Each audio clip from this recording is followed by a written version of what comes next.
Great. Welcome everyone to the Town of Napanee regular session of council for the 28th day of July, 2026. Just before we get started, I just want to welcome everyone that's here in the council chambers and remind everyone that this evening's meeting is being live streamed via our YouTube channel. So welcome to those that are at home watching. Welcome to those that will watch us at a later date. And again, welcome to those that have got here this evening to watch in our council chambers. So having said all that, we'll call the meeting to order. And as usual, we'll start our meeting off with the playing of our national anthem. So I ask those that are in the body of the council chambers to stand and face the flag as we play our national anthem.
Great.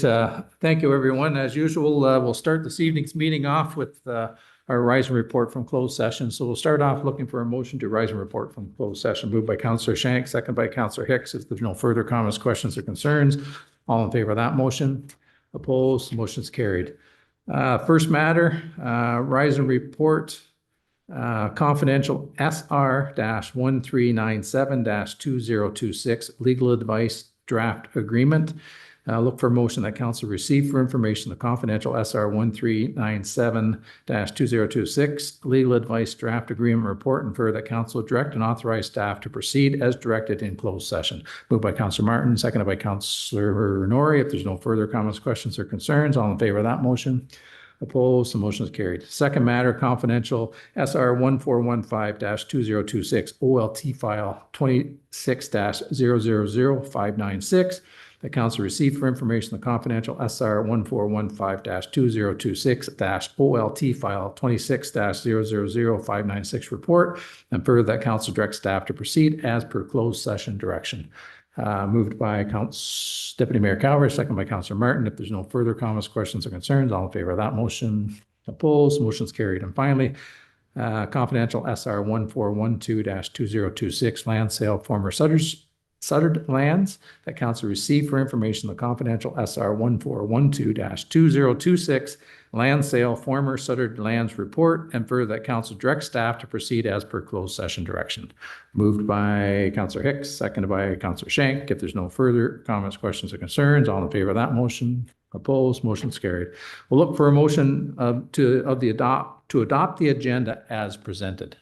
Moved by Councillor Martin, second by Councillor Norrie. If there's no further comments, questions, or concerns, all in favor of that motion? Opposed? Motion's carried. Is there any disclosure of pecuniary interest in the general nature thereof? Seeing none. We'll start this evening's meeting off with a public meeting under the Planning Act. So we'll look for a motion to convene a public meeting. Moved by Deputy Mayor Calvert, seconded by Councillor Martin. There's no further comments, questions, or concerns. All in favor of that motion? Opposed? Motion is carried. The first matter is the official plan update. And Mr. Nant, I think you're going to steer this one, if I'm not mistaken. We've got Mr. Nobe sitting beside you, riding shotgun, and I think we do have Mr. Tao coming in via live stream, if I'm not mistaken, if we do need to answer any questions. So go ahead, Councillor Hicks.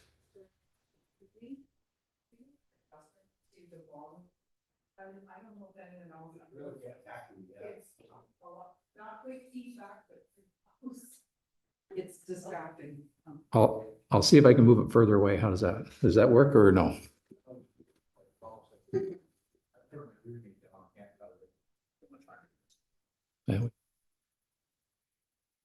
Yeah, is that, I don't think that's any better, is it? It's still. It's back there.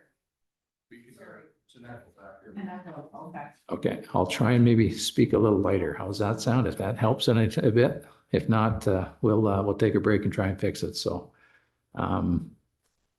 Nanton, floor is yours. Thank you, Mr. Mayor, and through you. So this evening for the public meeting, the subject matter is the local adoption of the updated official plan for the town. The intent of tonight's meeting is to afford an opportunity to receive any additional feedback and comments from residents or local stakeholders and from council for the final version of the updated official plan. As alluded to in the intro, to help field any questions brought forward this evening, the lead planning consultant for the official plan, Mark Tao, is attending virtually and is available as needed, as is the general manager of growth and infrastructure, Mr. Michael Nobes. Just for a little context, the final version of the official plan and related schedules were made available on June 17th on the town's website, and notices of this public meeting were posted in a local newspaper on July 3rd. No residents, stakeholders, or agencies reached out to staff to request additional information for the April 2026 version of the official plan or the related schedules. With that overview provided for the purpose of tonight's meeting, we'd like to open the floor to any comments for the April 2026 version of the official plan, and we remain available. Thank you. Great, thank you, Mr. Nanton. And is there any comments or questions from council? Go ahead, Councillor Martin. And I forgot that afterwards we'll open up to the floor if there's anybody in the body of the council chambers that had any questions as well. So, but go ahead, Councillor Martin. Thank you, Mayor. David, I mean, first of all, I want to recognize, first of all the work that's gone into this official plan. I mean, it's been going on for some time now, and I'm sure all departments have been having their input into it, and it's very comprehensive. And I did read all 199 pages this week again, and then some, plus the schedules. It's certainly very complex and deserves our scrutiny, I think, because it's going to guide us for the next 20 years. So but I do have some objections to it, or questions about it, or maybe a comment or two here and there. Are we going to, I don't know whether I need to address that to you or Mr. Grant, but are we going to recognize our deficiencies in the official plan and plan ahead in perhaps the next term of council or this coming year to deal with the deficiencies? Because I going through the official plan, there's some things that we're not compliant with, I guess is the word I want to use. I mean, I could pick out, I don't know, say the walking, the mobility issue in the plan. Like, for instance, there's no sidewalk from Center Street to 99 Vance Avenue, just to give you an example. Stuff like that. I mean, there may be big things but I mean, I picked out a lot of small things here and there, but we're just not compliant in every single thing in the official plan, in my opinion. So are we got to plan ahead to deal with those? Yep, go ahead, Mike.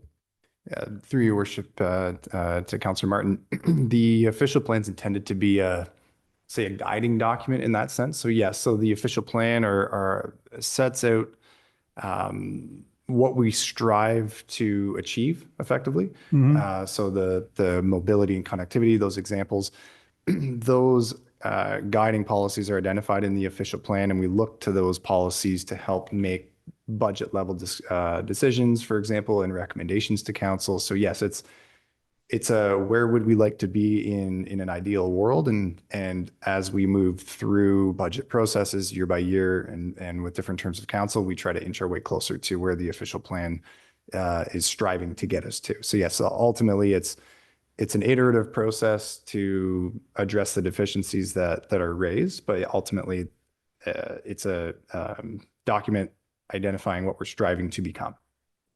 Thank you. Can I continue on there? Yeah, go ahead, Bill. Thank you. There's some things in the official plan that I find are a bit contradictory.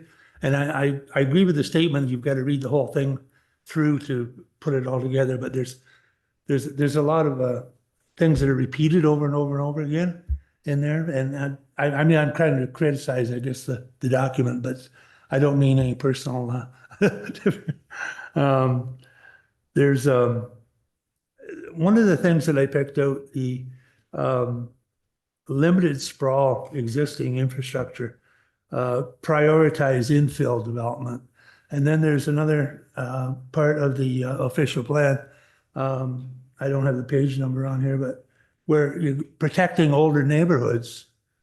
That's one of the goals of the official plan, is to protect older neighborhoods.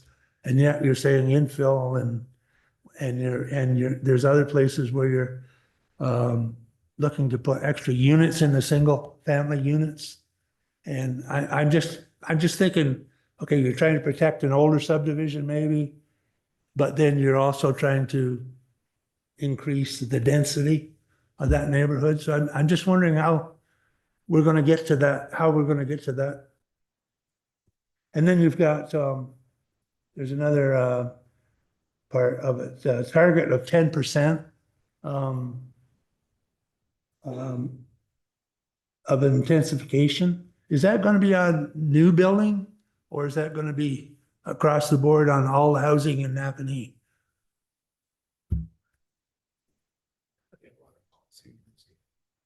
Yeah, go ahead, Mr. Mayor. So if I may, thank you, Mr. Mayor, through you, to Councilor Martin. So you kind of hit the nail on the head earlier when you were saying that, you recognize that all policies in the official plan are to be read kind of holistically. And as it sets like objectives and goals for the entire community, when it comes down to a development application that might come forward, it has to be looked at a site-specific basis. So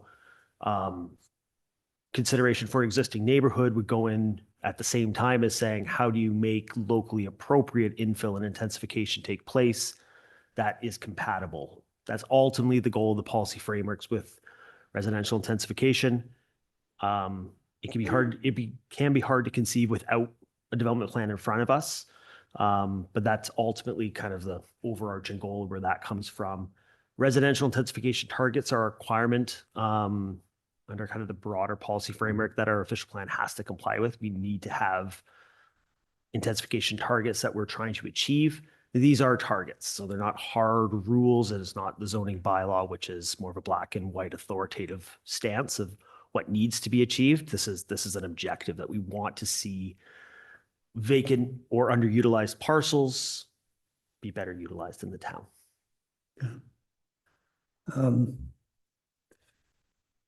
I've got a few other things, but I'll let others go. The 25%, the minimum of 25% of new residential development to be affordable to low and moderate income households. I mean, I can understand that might be a goal, but that's a pretty lofty goal to get to.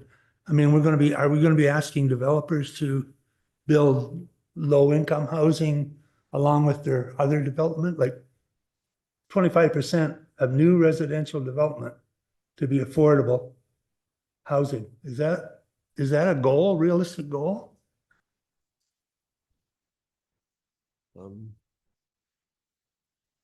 Thank you for the question. I would actually defer to Mark if he's available online, just to give context for the percentage that was provided for that specific policy. Yep, welcome, Mr. Tao, and the floor is yours. All right, thank you, and through you, Mr. Mayor. Yeah, so the 25% affordability target is a target. So as Michael had indicated earlier, the official plan is that guiding policy, even aspirational document. So there is a requirement for the municipality, and this comes from the county level, to identify that a certain amount of its residential growth, new units will come through things like infill, et cetera. And then also as part of that, that there should be some targets on affordability of those new units that are created. So it's that type of policy has been in the OP. There's currently a policy in the OP as it stands today. And really it sets out something for the municipality to work towards, understanding that the municipality really has limited tools and levers to pull to try to create affordable housing units. Ultimately, it comes down to really the market for the vast majority of residential units that are created. And then the municipality can maybe incentivize affordability in larger scale developments in some ways, using like community improvement plans, so CIPs, for example. So it's in there as a target for a number of reasons, and it's in there today. And really, it's just a policy that will support council if and when opportunities come up to try to create affordable housing through probably larger scale development opportunities that happen. Thank you. Go ahead. Yeah, that's it, Bill. Have you got others? No, I'm okay, man. I'm good. Yeah, perfect. Continue on. Thanks. Thank you, guys. Is there anything else? Anyone had any questions or comments about the official plan? Seeing none, and I'll open up to the body of the council chambers. Is there anyone here this evening that had any questions or comments or concerns with respect to the official plan that's been presented to us this evening? Mr. Chestnut, yep. Come on up. We're going to get you to identify yourself, and so Madam Clerk's got your name. I think we all know you, but we'll give you the opportunity to say a few words or to ask a few questions. So go ahead, Jeff. Oh, do I gotta press on here? Yeah, you got to push the button. Press Just push it and leave it. When the light comes on, you're good, and then When you got it's to light- push it to turn it off. So when the light's on, you're good. So go ahead. I guess the simplest question, because this same kind of line of words was used before the last election and that. What is affordable housing? Is there a number? Like, is 300,000 for a house, or is it a unit? What's considered affordable housing? I'm not sure if Mr. Nobes can speak to that, or Mr. Natton or Mr. Tao. I'll open up the floor to either one of you or any of you. So go ahead. I think Michael's leaning in. So go ahead, Mike. Through your worship, to council and Mr. Chestnut, the Development Charges Act has a area specific price for new single detached, semi-detached townhouse rent rates. That is used solely in determining whether or not new developments are required to pay development charges. So if a project meets the thresholds and are under the set limits within the Development Charges Act for Napanee specifically, then they'd be exempt from paying development charges. Those are pretty low prices relative to the market. But I believe, and I'll let Mr. Tao correct me here, but I believe the official plan is striving for general affordability. I don't think we're looking to set a specific number through the policy itself. And I think we're looking to see a greater range and mix of those styles of dwellings constructed, as well as rates of rent and prices of those units, which helps to drive affordability across the board. But I'll defer to Mr. Tao if he has anything further. Great. Thanks, Mike. Go ahead, Mr. Tao. Yeah, through you, Mr. Chair. Good question, first of all. And so in the planning policy world, from the province on down, there's basically defined affordable housing definitions or parameters. So in the official plan, there's two definitions for what constitutes affordable. One is specific to ownership, so owning units. The second definition is specific to renting. And so for the affordable ownership type of housing, it's tied back to the percent of a household's annual income. So in this case, the cost for housing would be not more than 30% of the annual household income for low and moderate income households. Or there's a second part to the definition where the cost of the house is at least 10% below the average purchase price of a essentially equivalent unit in the municipality. So to put that into kind of a practical term, if the municipality saw development come forward, say it was condo units in a multi-residential building, apartment building, the units there would have to list for like 10%, the affordable units in that building. The municipality would say, okay, if you're saying you're going to provide affordable housing in that development, you need to see that those units that are affordable are going to be selling for at least 10% less than the other units in that building. So that's for an ownership, if you're selling a condo or a townhouse or something. For an affordable rental unit, it's similar. It's tied back to the household income, and the rent has to be not more than 30% of the household income for low and moderate income households. And that ties back to Stats Canada, CMHC data on housing household incomes. And then the second definition, or like alternate definition for rent, is if that rent is at or below the average market rent of a unit in the municipality. So if you're saying we want affordable 2-bedroom units, what is that rate? So that new unit or that affordable housing unit would have to be at or below the average rental rate for all 2 bedrooms in the municipality to be affordable. So. Thank you, sir. Are you good there, Jeff? Could I ask one more? Yep, sure, go ahead. How many affordable houses have we been able to produce in the last 4 years by those definitions that you just gave? And I'm not sure who wants to tackle that one. I think it's might be a tough one tonight, but go ahead, Dave. Thank you for the question. I am not prepared with those stats at this time.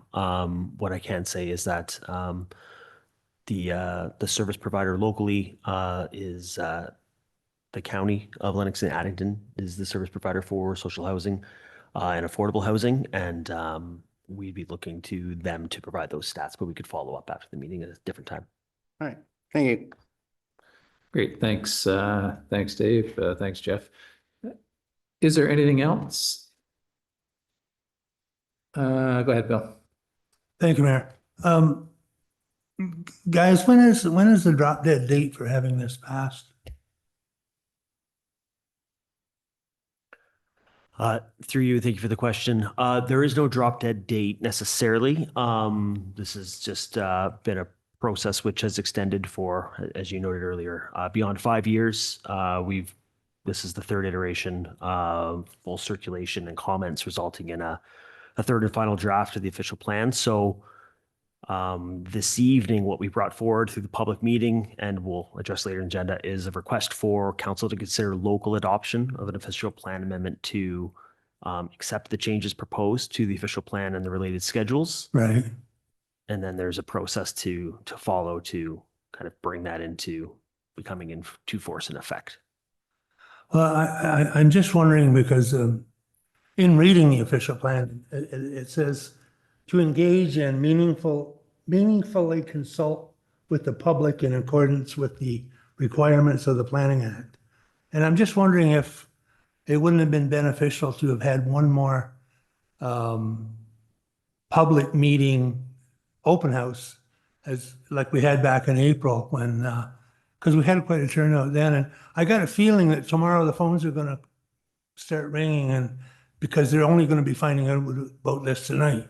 I mean, I always find that with a lot of council meetings, people don't, they don't know ahead of time until the council meeting, and then they question the next day. So I'm just wondering if there wouldn't have been, if there was time, and if it wouldn't have been beneficial to have had one more public open house. I guess that's my question.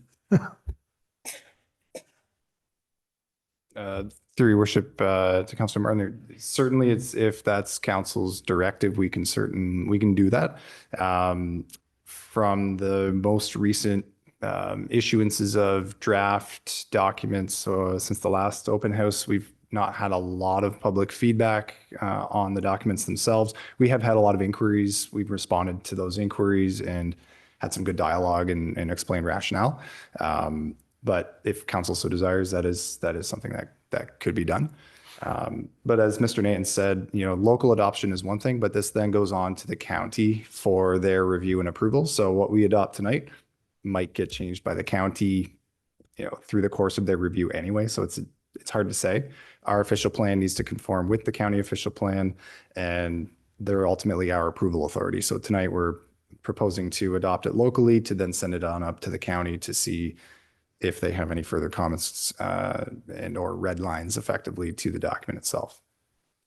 Thank you. The county's official plan has already gone to the ministry, is it not?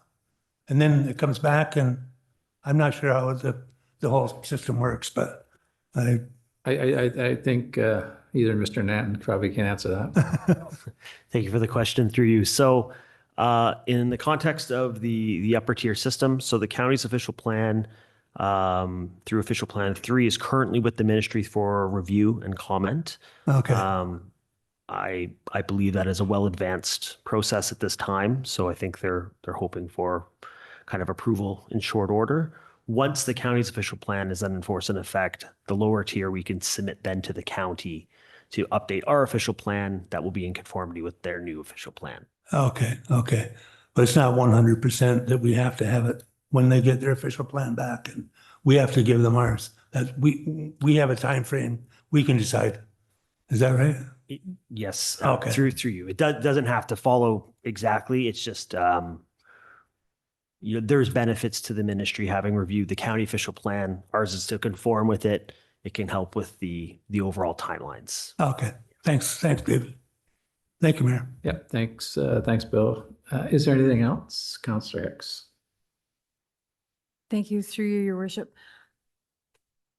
So this may sound like a strange question, but when I look at the land use for rural area, so chicken or egg, Lear at the county level, our official plan, how do the two marry up? Where is the connection, or in some cases, the disconnection, and how is that going to get resolved? Through your worship to Councillor Hicks, the Lear process will effectively form an official plan amendment at the county level once the Lear process is complete. So the county has done their official plan update separate to the Lear process, which is a standalone process in and of itself.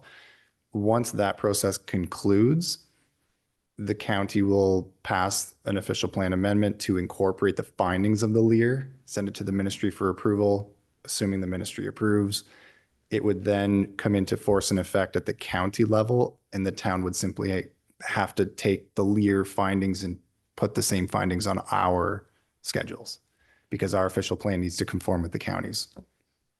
So although the county has done an official plan update over here, we're doing one here, and there's a third Lear process underway, the Lear does not, I'll say, cause issue per se with the process that we've undertaken locally here. One further question, follow up. Thank you. Go ahead. Thank you, Mr. Mayor.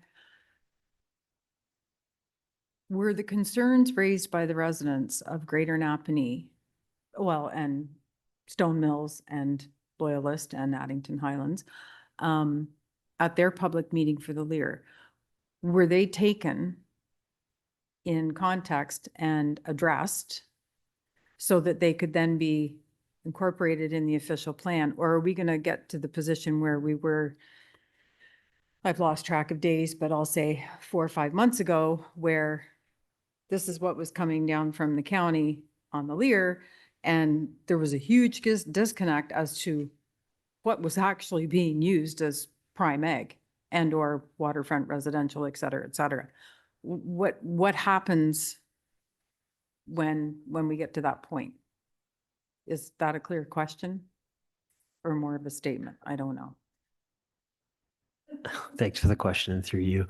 No, I think that's clear. I think that's a fair question. So I can speak from the town's perspective that the comments that we received, we worked in consultation to bring those forward to the county and the consultant leading the LEAR process to not only make them aware, but make, you know, an unbiased kind of position about the appropriateness of some lands to be designated and some lands to remain undesignated based off of their on-the-ground use and local knowledge.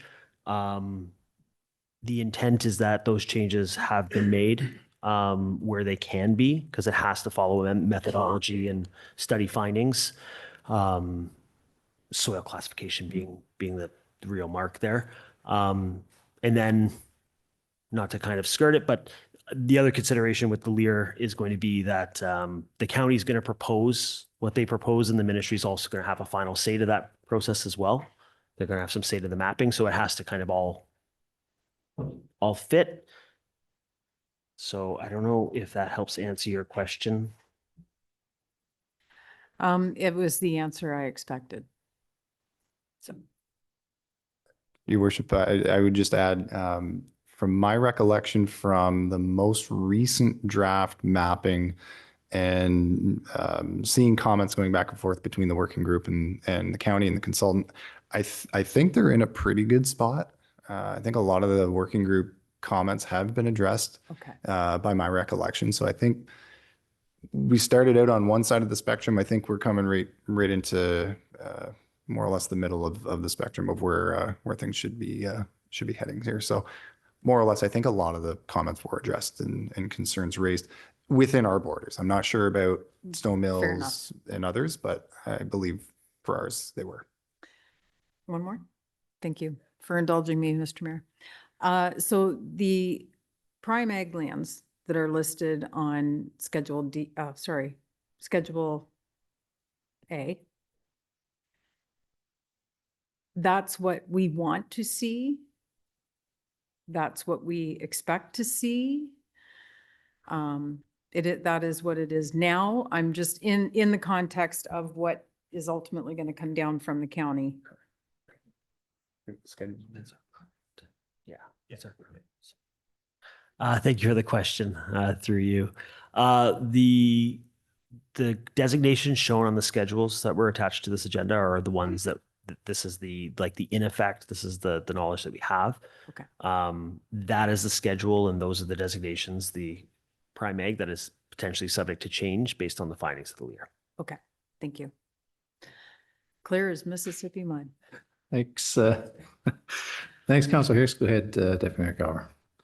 Thank you, through your worship. So just to reiterate, even though this is our official plan, the official plan is a floating target. Can be modified or changed if need be. It's not set in stone. This is it, period. Correct? Thank you for the question. Through, yes, that is correct. This would, just for context, this will represent official plan amendment number 53 to this official plan. So amendments and changes can be made. Thank you. And just back to Mr. Chestnut with affordable housing. Housing stock also plays a big factor in what's affordable. So the more housing stock we can get will help bring down the prices of housing around as well. So that's another way of affordable housing can be driven to, is by more housing stock. Thank you. Great, thanks, Deputy Mayor Gower. Is there, Councilor Shank, go ahead. There's two errors here that they haven't done on the prime ag of the LEAR study that you guys got. My question is that, don't take this wrong, guys, but why do we have to conform to the county? Isn't this a duplication of taxpayers' dollars of saying, well, why do we have to conform to them? We're a town of Greater Napanee, we're not the county.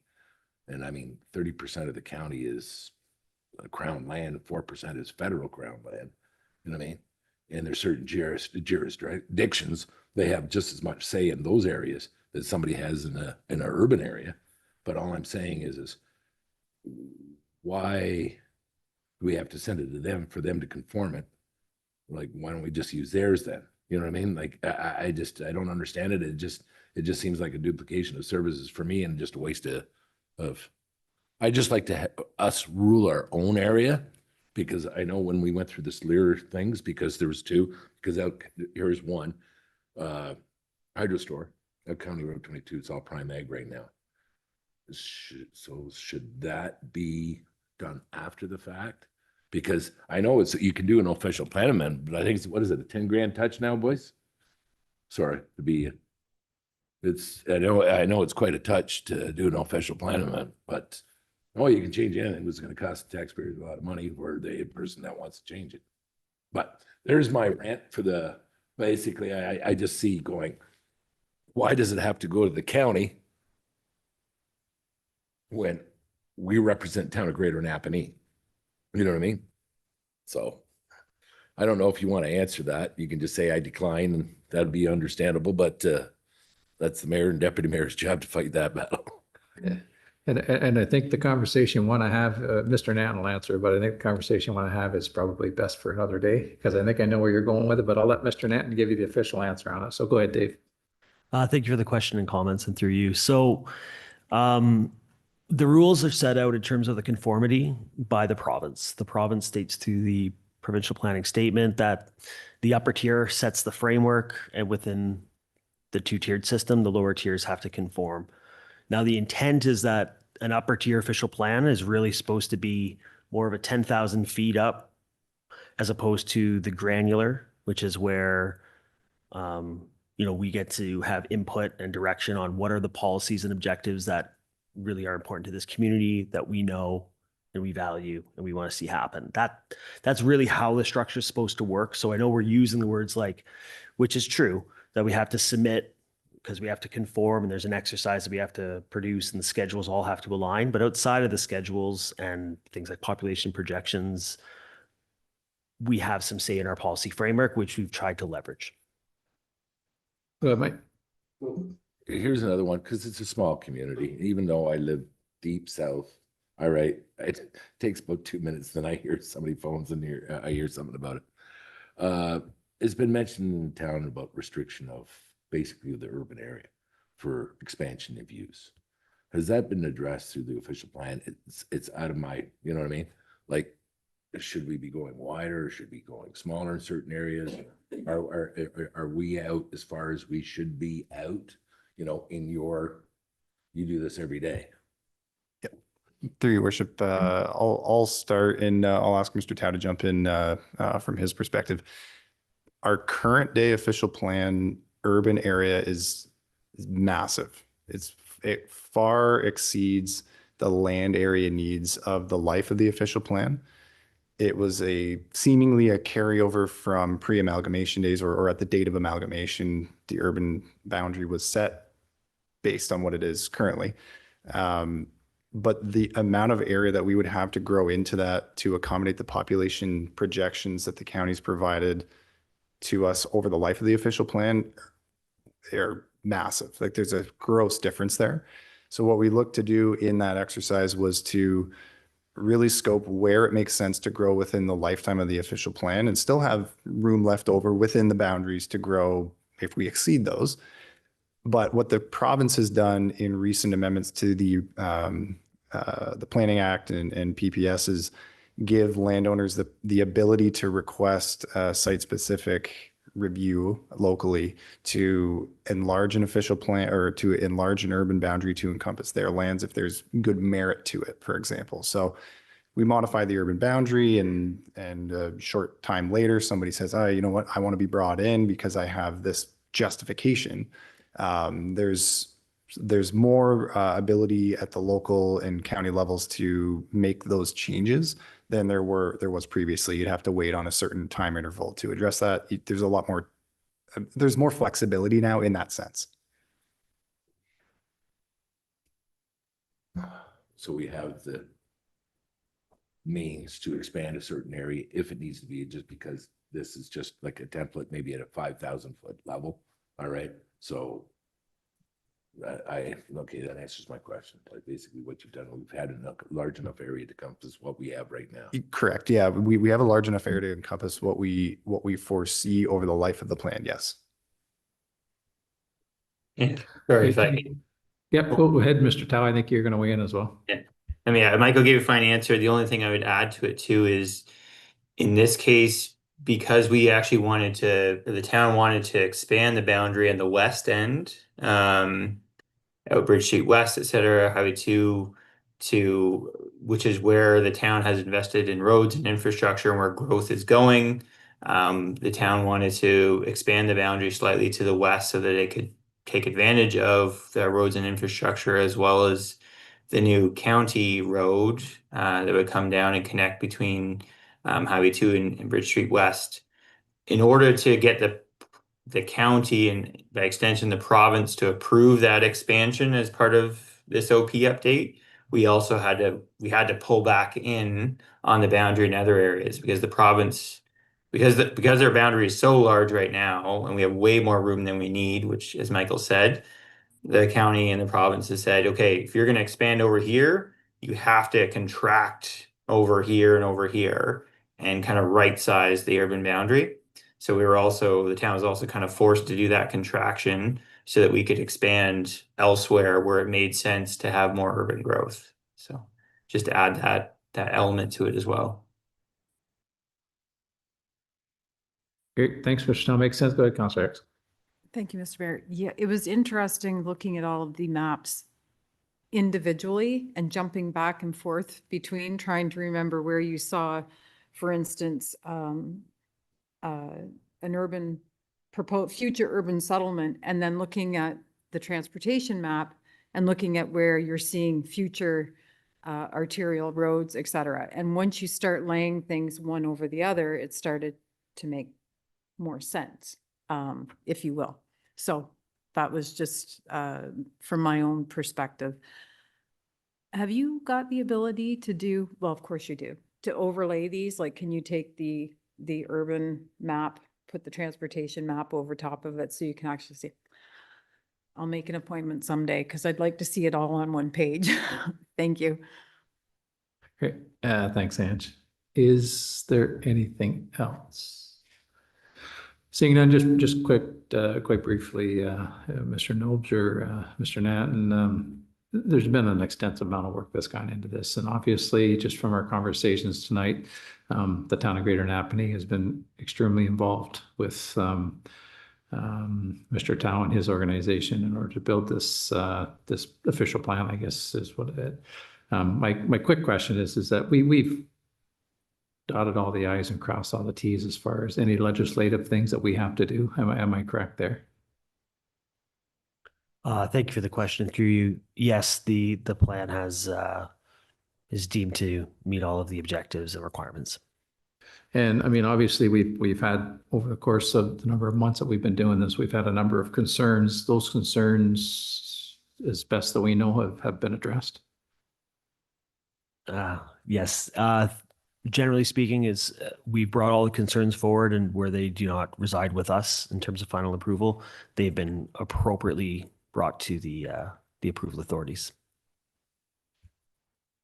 Perfect. And just to follow up with Councillor Shank's conversation is that our official plan is extremely dependent on the folks that are at higher levels of government than us, obviously, both the county and the province. And just as the conversation was unwinding there, it became painfully obvious that with respect to the area that we had to shrink, in order to get it this way, we had to shrink it there. So it was like a rubber band where we had to kind of move it around to make it fit. So I appreciate that conversation that we've had. So thank you. Is there anything from council that come out of any of the conversations that I've had or the statements? Seeing none. Okay, thanks, gentlemen. We'll move on to the next one. So the next one that we've got this evening at the public meeting is applicant is Lindsay Cuthill and Duane Hunt, 256 to 268 Newburgh Road, to amend the zoning bylaw to establish a site-specific R5 zone category to permit 2 primary dwelling units on 1 lot. Mr. Natner, you're going to speak to that, and obviously we'll give the opportunity to anybody in the body of the council chambers that if they wish to speak for or against this meeting, that we'll give them the opportunity to do that. So, but go ahead, Dave. We'll get us started anyway. Thank you, Mr. Mayor. Through you. So this evening, I'll provide a brief presentation for zoning bylaw amendment application submitted for 256 and 268 Newburgh Road.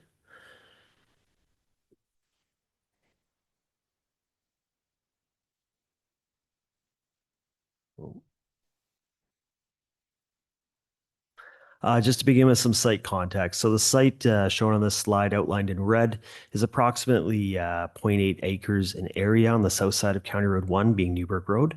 The surrounding area is characterized by residential uses, low and medium residential uses primarily, and there's some commercial and institutional uses extending west and northeast of the site. The site is zoned residential type 5, R5 being the zone category, and is designated medium density residential through the town official plan. This slide just shows the zoning map. The orange outlines the R4 and R5 zone, and just south of the site is an R6, just representing the residential uses in the area. Moving to the intent of the application. So the application just seeks to amend the zoning bylaw to establish a site-specific R5 zone category to permit 2 primary dwelling houses on 1 lot. Currently, the site's developed with a set of townhomes on the western side being 4 units and a single detached on the eastern side with an accessory garage in the middle of the site effectively. They're looking at demolishing everything centrally and east and creating another set of 4 townhomes through the redevelopment of the site. This slide just helps show that the proposed development on the eastern half is effectively mirroring what exists now on the western side. And aside from the relief sought to permit 2 dwelling houses on 1 lot, it'll be completely zone compliant with the provisions of the R5 zone. I'm available for questions or comments. Sorry, no public comments have been received for the application. Queen Conservation and the county also had no objection. Now I'm available for questions or comments. Thank you. Great, thanks, Dave. Is there anyone have any questions or comments with respect to Dave's presentation or the report that's in front of us this evening? Councillor Hicks. Thank you, Mr. Mayor. Just a comment. So this is a good example of infill. Taking down 1, putting up 4. This would represent an excellent example of the type of infill intensification that can Exactly. be accommodated. Yes. All I wanted to state. Thank you. Great, thanks. Thanks, Angie. Is there anything else? And seeing none from council, is there anything from the body of council chambers anyone want to speak to or ask any questions of? Seeing none, perfect. Thanks, Dave. We appreciate it. And we'll look for a motion now to adjourn the public meeting. Moved by Deputy Mayor Calver, seconded by Councillor Hicks. If there's no further comments, questions, or concerns, all in favor of that motion? Opposed, motion is carried. Deputations, the first matter, we did have a deputation from S.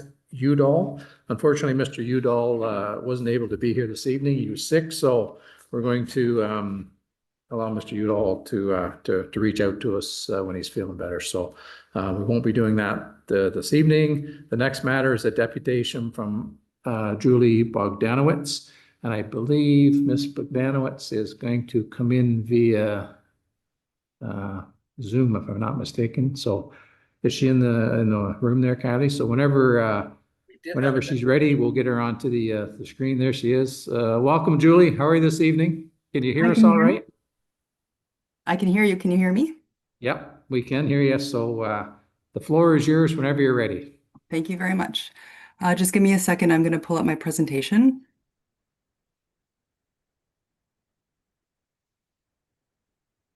Hopefully you can see the PDF. Can you see it? Yep, we've got something on the screen there. Yep, so I think we can see it. So here in the smaller box. So whenever you're ready. Okay, great. Thank you. Sorry I couldn't be there tonight. I'm on vacation in beautiful Halifax. And thanks very much for making the time for me tonight. My name is Julie Bogdanovich, and I'm here to speak about the order to mow grass on my property on Dorland Drive. I provided detailed information via email in my letter, so I'm here to walk you through the project and to let you know that the order has caused our family distress as it threatens the project that we've been stewarding for over 5 years, and we're hoping for a positive resolution. So the order to mow is contrary to our values about caring for the land, and we're choosing to grow a meadow and woodland and have planted over 75 native species on the property. Many municipalities in Ontario have modernized and fine-tuned their bylaws. And so instead of a bylaw requiring the removal of tall grass, a bylaw can speak to the health and safety and the removal of noxious plants. And so I'm here to ask the town to do the same and to cancel the order to mow while the bylaw review is underway. And so our house is on about 3 acres, and it's a real haven for wildlife, and it's been a real privilege to steward the land in the hopes to restore some ecological function.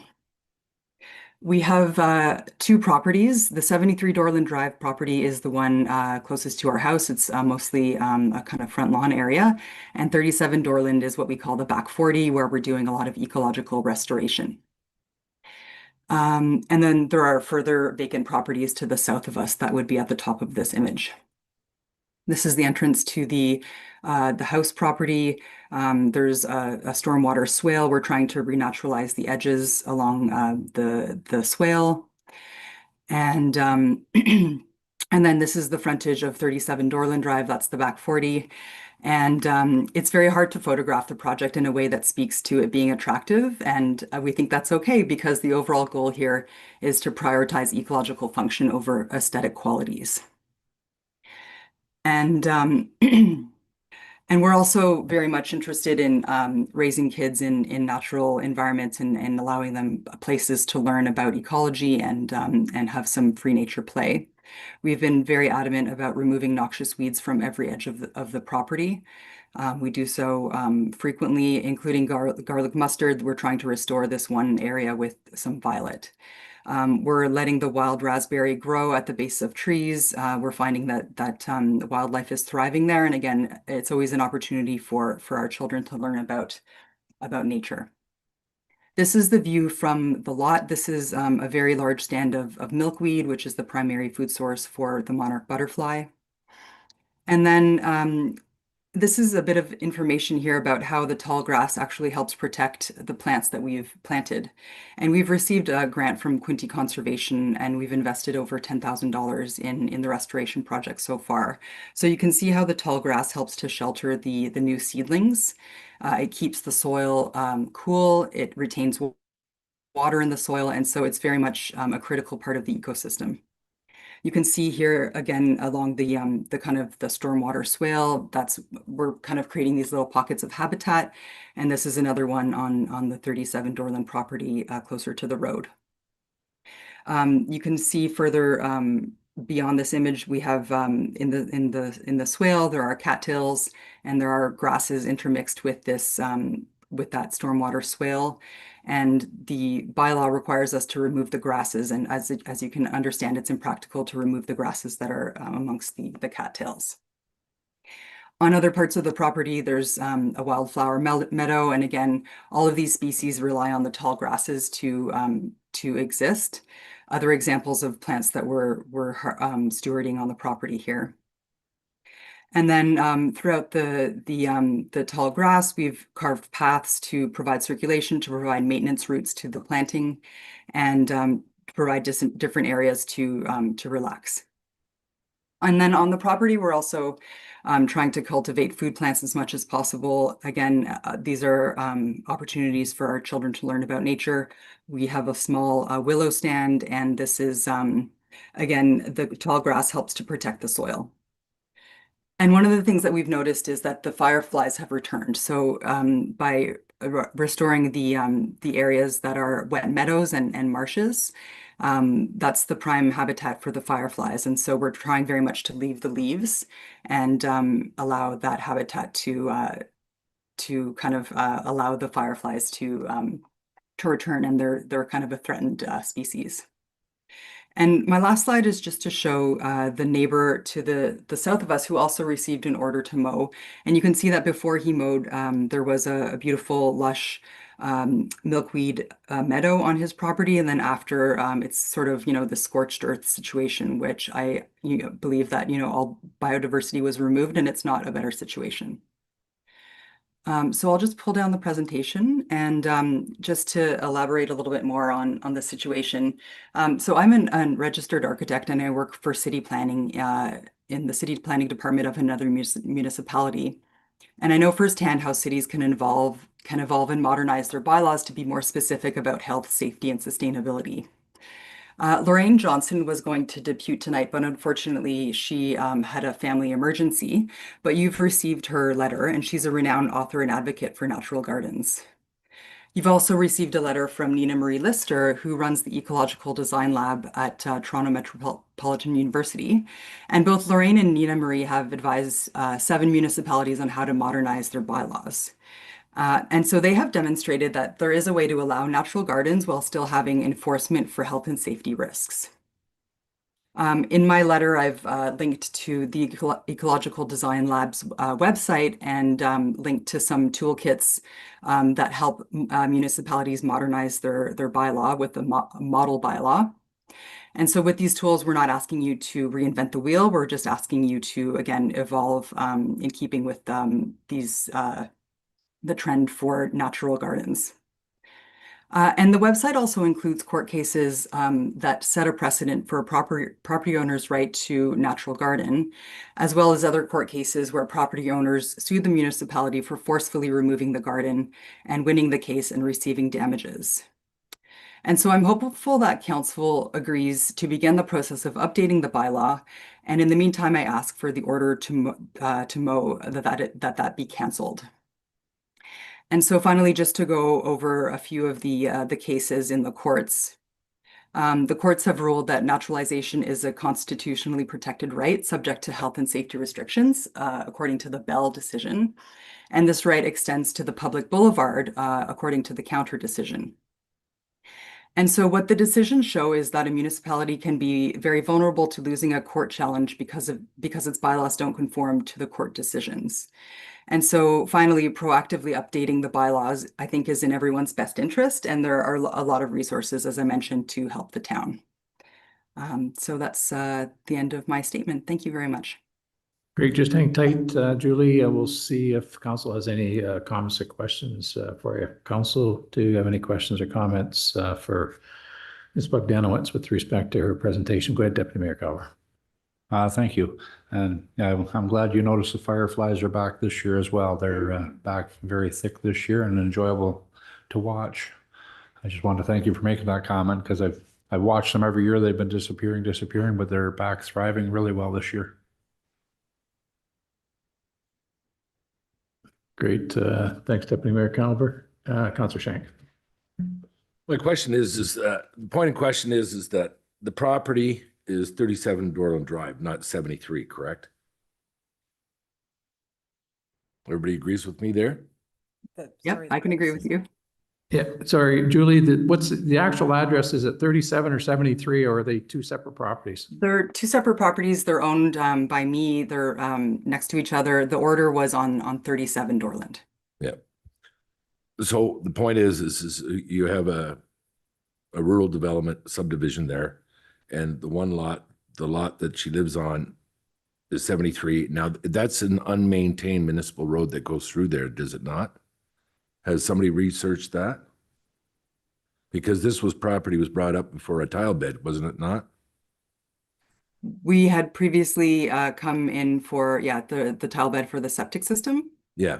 Yeah. The same property. So the point is the town is the town willing, or what are we going to do about 37 on a separate lot where it's owned by another person, but the same pair of people own both sides of this, but everybody else has cut their lots, and this lady here would like to keep it natural. All right. And I don't blame her, which, you know what I mean, what she wants, but how is that going to be conducive for our bylaw that we currently have in place? That's something that's going to have to be reviewed, and what you can do and what you can't do. That's the way I look at it. So staff's going to have to come back and say, okay, this is what she wants. All right. Sure. I live in the neighborhood. So there's some goldenrod, but it is what it is. If you were, you know what I mean? But at the same token is if somebody has a lot right beside it, all right, and is keeping his lot, their lot clean, all right, and mowed or scorched earth or whatever, how they would like to describe it. All right. How is this property going to affect their property?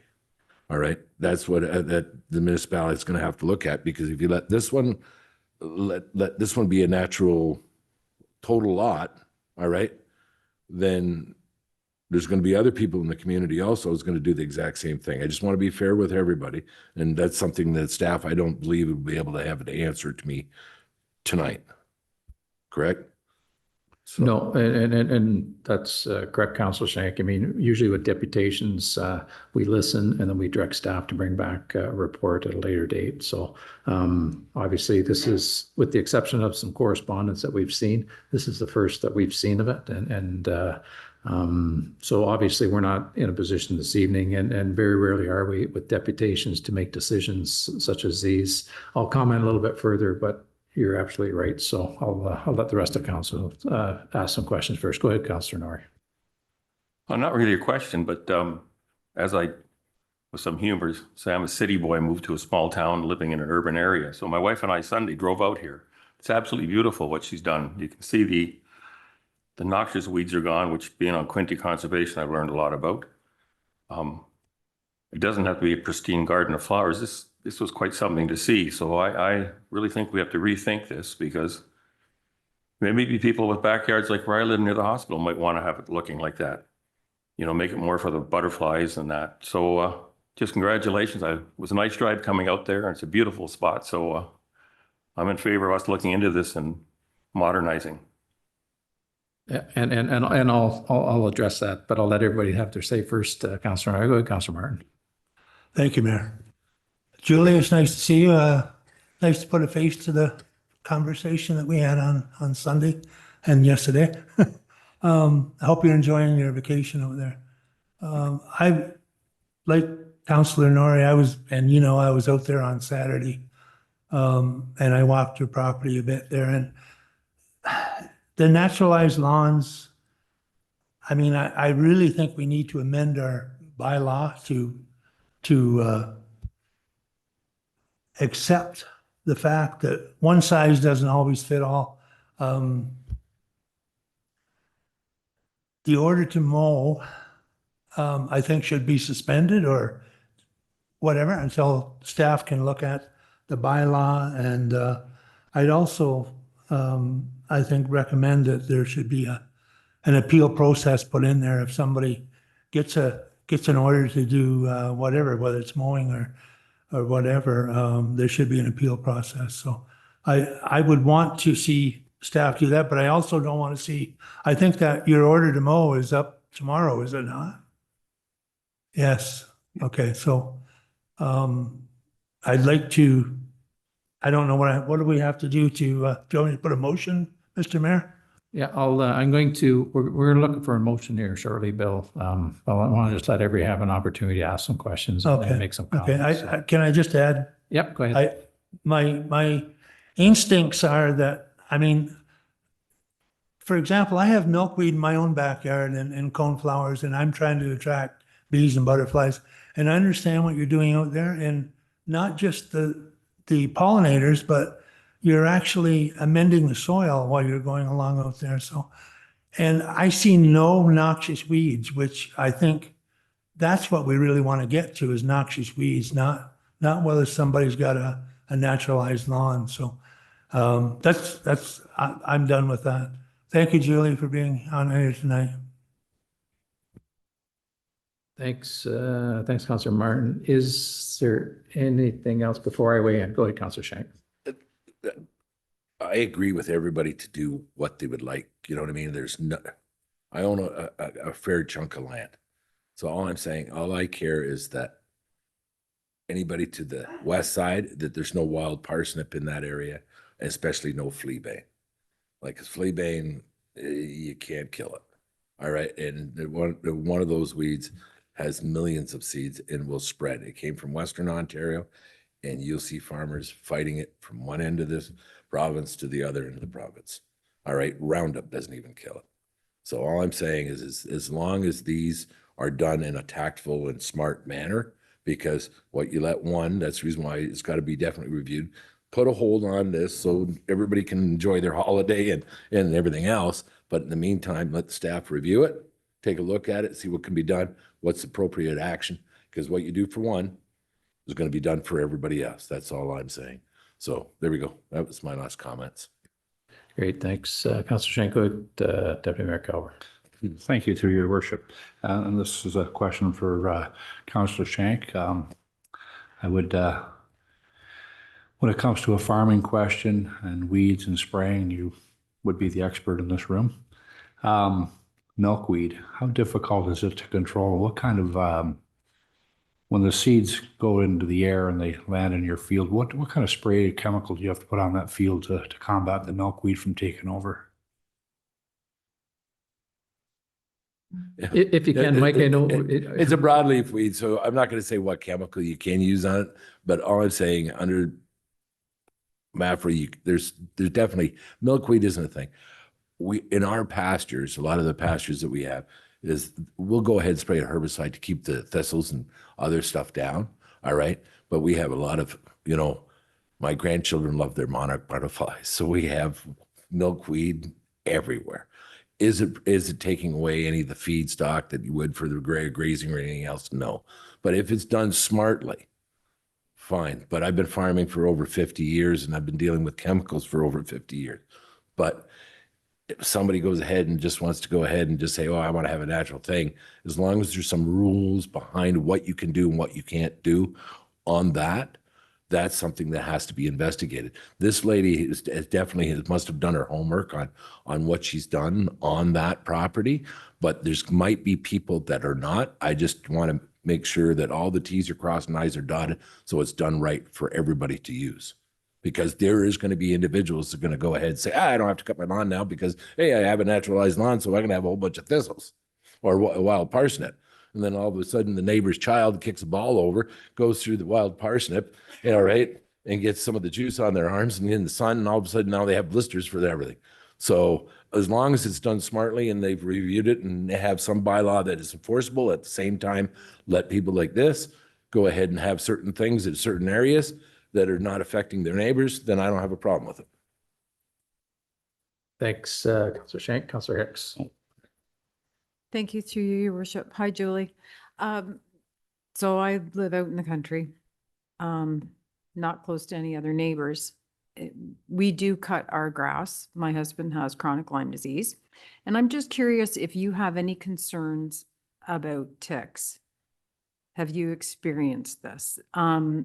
Because weekly, I don't know, I've only had 3 on me. Weekly, I pull them off my husband because he doesn't stay on the short grass, if you will. He's out and about on the property. And for me, I'm a little skittish about it because it's not a pleasant disease.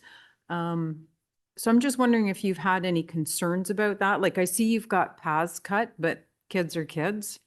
So have you had any experience with this?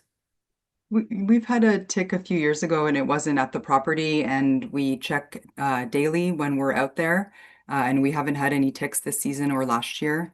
So it is something that we are aware of, but ticks are also, happening in city parks as well. And so it's sort of a broad, I guess, concern. So it's an issue everywhere, and there's new ones either here or marching north as we speak. So I was just curious about that. I admire what you're trying to do, what you're trying to accomplish. I've done the same, but it's just literally been nature itself past that cut edge. It's a free for all out there, of course, with the exception of the wild parsnip. Anyway, I was just curious about how you deal with that and what your experience had been. Thanks. Great, thanks, Councillor Hicks. Is there anything else before I weigh in? Go ahead, Councillor Shank. In the lady went ahead and has a removal of unwanted plants in that picture. If that looks very familiar, because years ago when I was a child and all the local kids, they used to call that a trench cut that was cut out through there. That was dug out, and that's where all the local kids used to swim. So I'm very familiar with your area, all right? And that neck of the woods is just as long as what is affected with the neighbors. That's 2. There we go.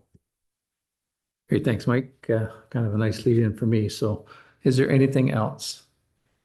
If not, I'm going to comment here, Julie. Councillor Hicks sort of also give me a nice segue with respect to the ticks. Eastern Ontario obviously is an epicenter for ticks. It's very well documented It's very well known that the black-legged tick in Eastern Ontario, specifically in long areas of Lake Ontario, they're very, very prominent, and probably a good portion of those ticks do carry the Lyme disease. Most recently in the news, we've heard about the Lone Star tick, which I think there's people in the environmental world that didn't want to admit that they were here, but I think they very well are. So I guess the concern with the long grass is the first of all, for me anyways, is the tick problem. How do we address that for, not necessarily even for you? Now, I understand you, and maybe it's not, but do you run like an Airbnb out of this residence, or like, is there other people other than your family staying there? Yeah, we do have guests. Yeah. So, I mean, I would think that there would be a concern, at least if it was me, that because of the prominent tick problem that we have in Eastern Ontario, it should be a concern. But I'm going to back up, and I should have started backwards. Is that, yes, we at the town of Greater Napanee have recognized that the bylaw that we have should be updated, along with a whole bunch of other ones. And just to give you some sort of idea as to where we've been, is that we have updated a vast amount of bylaws, a vast amount of processes and policies over the past 2.5 years to try and get things up to date. So just so you're aware, and I think you probably are, is that we have recognized that the lawn cutting bylaw is one that we do need to address. We do need to update it. And with the greatest respect, we've just run out of time. We've got a number of resolutions that this council has made over the past 2.5 years that we're not going to get to either. So rest assured that we will address this, and it's going to require, I think, probably an awful lot of public consultation, because, like I say, for every conversation that we have, there's someone on the other side of the conversation that says, well, what about this and what about that? So obviously, we're not going to get to that bylaw appropriately through this term of council. But I know that for Madam Clerk, and unfortunately she couldn't be here this evening, she's on holidays as well, that I know it's one of those things that's high on the priority list. So rest assured, we will look at it. Rest assured that it's an issue that the municipality has recognized. It's just a timing thing. So, but we got to keep in mind that there are folks on the other side of the conversation that have concerns about the long grass, have concerns about the ticks, have concerns about the noxious weeds as well. Just briefly, I mean, did you reach out to the municipality to see what our bylaw was with respect to the grass cutting, or had you not prior to venturing down this road? I was not aware of it until I received the order, and then I educated myself about the bylaws. Okay, and I know that just from the the correspondence that we've received, that you have had interactions, I guess is the best way to put it, interactions with our bylaw enforcement, who from my understanding have tried to work with you with respect to trying to find some form of resolution. Because I think our bylaw people probably have recognized the fact that there is some work to be done on this, but we also have to keep in mind that the neighbors also have concerns as well, right? So, but they've have been working with you, I think, have they? What they did was explain the process to me, which was, I had a concern about the order. I told him that I didn't want to mow, and he said that if I don't want to mow, then I have to bring it to council. And so the deputation, I could think, was the next step in terms of some kind of process. And I'm hoping that, again, tonight, that there could be, that the order would be canceled, and that we can kind of let the process in terms of the bylaw update take its course. So that's kind of what I discussed with Arthur. Okay, yeah, and through the correspondence, I read that there were some discussions about cutting the property back 15 feet from the property line. Was there a discussion with that? Well, actually, it was a question in an email that I didn't get a response to. On one hand, I heard that it was 15 feet from every property line, and then in another location I saw it was supposed to be cut 100 feet from the front property line. Okay. And so, I mean, I think our bylaw enforcement, coming from the law enforcement world, I know that bylaw enforcement is an extremely difficult job to do at times. So I know that they're trying to use, or I think that they've tried to use some form of discretion in order to find some type of resolution so that we can at least keep peace in the neighborhood, I guess is the best way to put it.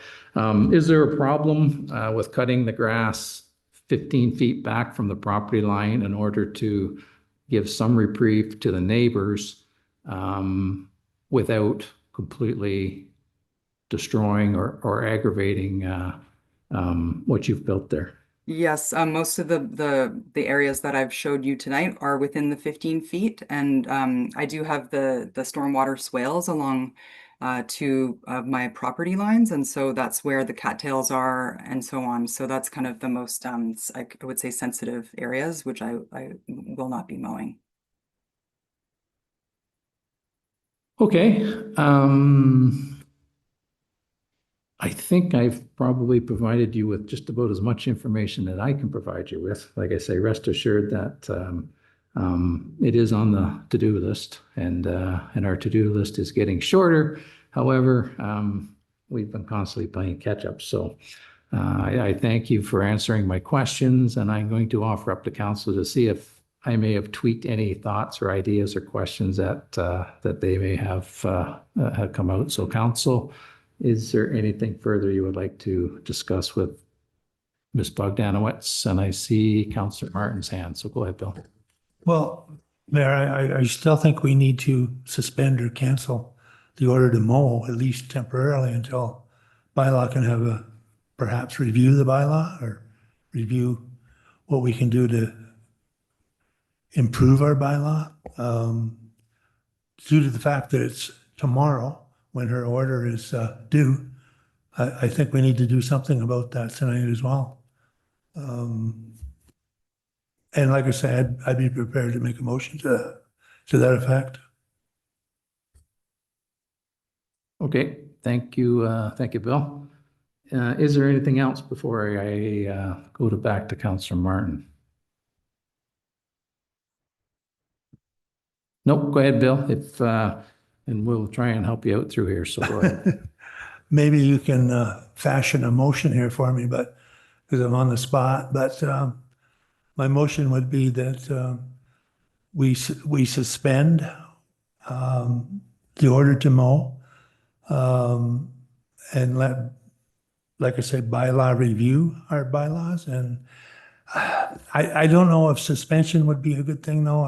When I think about it, because it's going to be a while before we review our bylaw and create a new one. So is suspension the word I want to use, or cancel the order to mow at this time? If I may be of some assistance, I think what you're probably looking to do is to note and receive this evening's deputation and to defer the motion to mow until we receive a report back from staff, which will be at our next available meeting, which will be the end of August.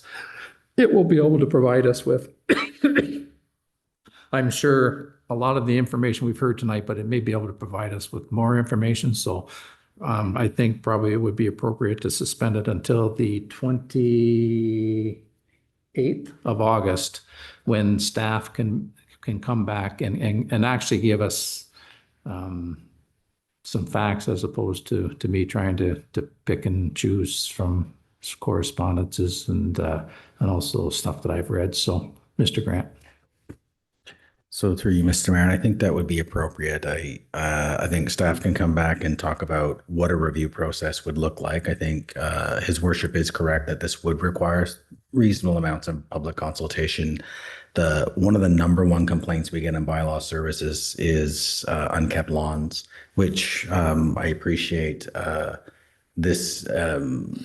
There will be some who hold the view that this is naturalized state. There were others that hold a different view, so that when there's that level of public discourse, you'd want to have public consultation on it. Sure. So we could take a look at the experience of others. We could certainly give you an overview of the legal environment. We could provide options at that time, because of course, whatever we would recommend would be something that would be extrapolated out to the broader community. So 1 month's time to be able to put that together, I think, is a reasonable ask. And until such time, I'm happy to tell bylaw to suspend the order if that is council's will. Excellent, thank you. Sorry, thank you, Mr. Grant. I was just conferring with Madam Clerk. So, Bill, Well, yeah, go I ahead. think if I could steal your wording there that you had, that would be great for a motion. I think, and I think Madam Clerk was typing as we were going. So, Madam Clerk, do you have what you need with respect to a motion? Just want to clarify, you would be granting a suspension until. the Yeah, decision's we made on- would, with Councilor Martin's motion, we would be suspending the grass cutting until such time as we receive a up-to-date report from Madam Clerk on the 28th of August, and then we'll have more information to be able to assess where we're going to go. And I think that's what Councilor Martin was sort of suggesting. Am I right, Bill? You're good at picking up Jessica's lead-ins here. Yes, perfectly good, Mayor. I don't know about that, but okay. So, Madam Clerk, you have what you need then? Okay. Do we have a seconder? Councilor Norrie. Is there any further comments, questions, or concerns with respect to the motion that's on the floor? Seeing none, all in favor of the motion on the floor? Opposed, motion is carried. Thank you, ma'am. And I'm sure that over the next 3 or 4 weeks, you'll be hearing from somebody from the town of Greater Napanee. Thank you all. Great, thank you. Bye. Bye. Okay, next up is a deputation with respect to items on the agenda, an Austin Lloyd. And I think Austin is right here. So welcome, sir. You've had the benefit of hearing the conversation that we've had. And so I'm going to open the floor to you, and you can provide the information that you come here to provide. So go ahead. I was not aware of the previous speech given, but good morning, Mayor Richardson and members of council. My name is Austin Lloyd. Thank you for giving me the opportunity to speak tonight. I have a passion for horticulture, gardening, herbology, and learning about plants. I spend a lot of my free time identifying plant species, learning how they benefit our environment, and helping people care for their gardens. I hope to attend a horticulture program when it's available again, because I'd like to be able to make this my career. That's why I'm here tonight. I believe Greater Napanee's grass cutting bylaw served our community well when it was written 25 years ago, but horticulture and environmental science has changed, and I believe our bylaw should change too. I want to be clear, I'm not suggesting that people should be allowed to abandon their properties. Public safety, neighborhood appearance, and respect for neighbors matters. Still need to be a priority. Vegetation should never block sidewalks, roads, intersections, traffic signs, hydrants, or spill into neighboring properties. Naturalized landscapes should still have maintained edges, clear pathways, and appropriate setbacks. Those are all reasonable expectations, but there is an important difference between neglected property and an intentionally managed landscape. Right now, I don't think our bylaw clearly recognizes that difference. The good news is that Greater Napanee doesn't have to invent something new. Our Ontario municipalities have already modernized their bylaws. Toronto distinguishes ordinary turf grass from intentionally planted vegetation and focuses enforcement on genuine health and safety concerns. Burlington recognizes naturalized landscapes that are deliberately planted and regularly maintained. Belleville also allows naturalized gardens while continuing to require proper maintenance, setbacks, and removal of noxious weeds. These communities haven't lowered their standards, they've modernized them. Naturalized landscapes provide real benefits. Native plants, bees, butterflies, birds, and other wildlife. Their deep roots help reduce erosion, improve soil health, absorb stormwater, and reduce runoff. Many also require less watering and fewer chemical inputs than traditional lawns. I also understand why people worry about mosquitoes and ticks. I do too. But responsible naturalized landscapes should also be responsibly managed. Standing water should be eliminated to reduce mosquito breeding. Maintained borders, pathways, and thoughtful landscapes designed to help reduce tick exposure while still protecting wildlife habitat. Environmental stewardship and public health should work together, not compete with each other. So tonight, I'm respectfully asking council to consider modernizing our bylaw. I believe it should clearly define what naturalized landscape is, so it can distinguish an intentionally maintained garden from a neglected property. It should recognize native gardens, pollinated gardens, rain gardens, shoreline restoration, meadow gardens, and food gardens as legitimate forms of landscaping. It should continue protecting public safety by requiring clear sightlines, maintained edges, proper setbacks, and access to municipal infrastructure. It should prohibit provincially designated noxious weeds and invasive plants species while recognizing the value of beneficial native plants. It should encourage responsible landscape management practices, including proper drainage, the elimination of standing water, and landscape design that consider both environmental and health nuisance pests.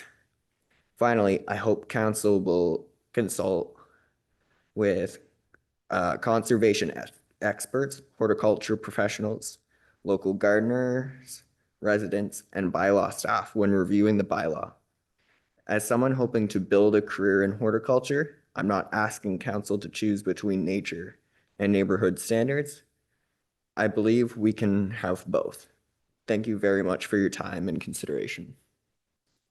Great, thanks, Austin. Well said.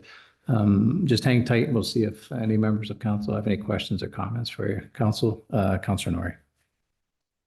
Thank you very much, Austin, for your presentation. My only question is, can we get a copy of that to the clerk to help with the investigation that'll be going on for the property you heard about before? Could you either email it them or leave them a copy? Because that's got a lot of information that would help in this investigation. So thank you very much. Yeah, of course. Great, thanks. And I'm sure that we can get a copy. If you have email, you can send it to Madam Clerk, Jessica Walters, or send it to me and I'll make sure she gets it. So is there, Councilor Shank? Austin, you made my heart kind of proud tonight because I've been in horticulture all my life. So to see another generation come through that go ahead and has an interest on it, do well in school, see if you can go to the University of Guelph or whatever and go ahead and find a path that you're passionate about, and you'll enjoy it for the rest of your life, watching things grow. So commend you for coming here and coming to council and explaining what your feelings are, and kudos to you, and hope you stick with it. Thank you. Thanks, Councilor Shank. Go ahead, Deputy Mayor Calvert. Thank you through your worship, Austin. That was a really good presentation. I really want to thank you. You did a great job doing it, and for a young fella to get up for his first time and talk in front of a crowd, you did very well. Thank you. Great, thanks, Deputy Mayor Calvert. Is there anything else? Seeing none, thanks again, Austin. As you heard it with our previous deputation, the wheels are well in motion with respect to not only this process or policy, but with many others. So, but thank you for showing up tonight. Thank you for, you've spent some time putting that together, quite obviously. So thanks for spending the time to put it together to bring it to us this evening. And we do appreciate you being here tonight. So having said that, we'll look for a motion to note and receive the deputation of Austin Lloyd, moved by Councilor Hicks, second by Councilor Shank. If there's no further comments, questions, or concerns, all in favor of that motion? Opposed? Motion's carried. And thanks again. Thank you. Correspondence on the agenda. I don't believe we have any. Unfinished business. I don't believe we have any. And it gets us into our administrative consent agenda. So bear with me. First matter, council minutes, regular session of council, July 14th, 2026. Is there anything in those minutes that anyone had any comments, questions, concerns about? Seeing none. Committee minutes, Waste Diversion Committee, Market Square Advisory Committee. Is there anything in those minutes that anyone had any comments or questions about? And do any of the council members that are on those committees wish to speak to any of that? Seeing none. Correspondence for information items dated July 28, 2026. Is there anything there that someone wants to pull out? And I believe Councillor Hicks, you would like to pull out. Thank you. Through you, Mr. Mayor. Yes, I'd like to pull out correspondence item number 10 from the municipality of Wawa regarding the permanent doubling of the OCIF. Great, thanks, Ange, and we'll go through the consent agenda, then we'll have that discussion afterwards. So is there anything else anyone would like to pull out of that correspondence? Seeing none. Proclamation request, Prostate Cancer Awareness Month. Is there anything with respect to that proclamation that anyone had? Just go ahead, Councilor Mark. Thank you, Mayor. I just want to remind young men in the 40, 50, 60 age group that you should get checked. I'm a prime example of what, I had prostate cancer myself about 15 years ago now. And I got to thank Dr. Doug Elkenbrack for being diligent and having me go and have my PSA tests regularly. And I just want to remind people to get checked. There's nothing embarrassing about it. It could save your life. So I'm glad to see this proclamation. Thank you. Great, thanks. Thanks, Bill. Financial and IT Services Quarter 2, 2026 financial update. Is there anything in that report that anyone had any questions or comments about? Seeing none. Councilor inquiry follow-up county OP policies. Is there anything in that report that anyone had any questions or comments about? Seeing none. Executive Services Amendment to Encampment Protocol, Parks and Public Spaces, Schedule B. Is there anything in that report that anyone had any questions or comments about? Closed session direction, former Suddard subdivision offer to purchase review. Is there anything in that report anyone had any questions or comments about? Seeing none. Activity report, Executive Services for July 2026. Is there anything in that Executive Services report anyone had any comments or questions about? Seeing none. Financial IT Services, July 2026 activity report. Is there anything in that report? Seeing none. Greater Napanee Fire Department activity report, 1st of April through to the 22nd of July. Is there anything in that report anyone had any questions or comments about? Seeing none. Growth and Infrastructure activity report. Is there anything in that activity report anyone had any comments or questions about? Seeing none. Parks, Recreation, Culture activity report. Is there anything in that report? Seeing none. Oh, sorry. Go ahead, Deputy Mayor Carver.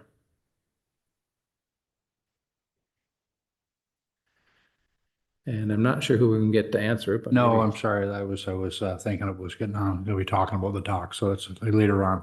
Thank you. Oh, okay, perfect. And the Access E11 June 2026 report. Is there anything in that report that anyone had any comments or questions about?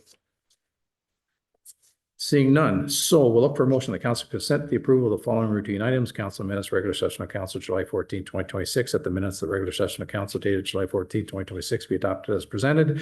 Committee minutes, Waste Diversion Committee, Market Square Advisory Committee, that the Waste Diversion Committee and Market Square Advisory Committee minutes of June 24th and July 16th, 2026 be received for information. Correspondence for information is dated July 28th, 2026, that the correspondence for information items dated July 28th, 2026 be received, save and accept item number 10, which Councillor Hicks will be speaking to later. Proclamation request with respect to the prostate cancer awareness.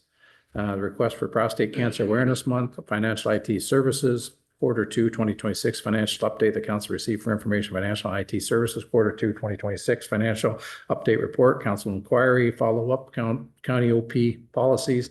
Council received for information, the council inquiry, follow-up, county OP policies report, Executive Services, amendment to the Encampment Protocol, Parks, Public Spaces. The council received for information, the Executive Services, amendment to the Encampment Protocol, Parks, Public Spaces, Schedule B report, and further that council consider the bylaw later on in this agenda. Closed session direction, former Suddard subdivision offer to purchase. The council received for information the closed session direction, former Suddard subdivision offer to purchase review report and activity reports for executive services, financial and IT services, fire department and growth and infrastructure and parks and recreation and culture for the month of July 2026 and the E11 report for June 2026 be received for information. Did you want to speak to something? Okay, go ahead. then Yes, we'll please, get through the your motion. worship. Yeah, I did find it here. Consent agenda goes pretty quick. Anyways, it's about the Center Street dock repair. I just want, people out there listening, I get a lot of feedback, with the dock. We can't fix the dock until we had the permits. We have the permits. The water level is still too high. So the docks will get repaired when the water level drops. We've got the permits, we've got the approvals, we've got the contractor. So please bear with us. And I, as an avid boater myself, I know sometimes you come up the river to have lunch in your boat. There's not a place to tie up because our dock is kaput at the moment, but it is going to be repaired. So please bear with us. Thank you. Great, thanks, Deputy Mayor Calver, and I'm not going to read all that over again, so I'll be looking for a motion to receive what I just read, so. I'll make that motion. Moved by Deputy Mayor Calver, second by Councillor Hicks. If there's any further comments, questions, concerns, all in favor of that motion? Opposed, motion is carried. And Councillor Hicks, you're going to deal with the correspondence that you removed with respect to the municipality, a Wawa permanent OCIF. So whenever you are ready, we'll deal with that right now.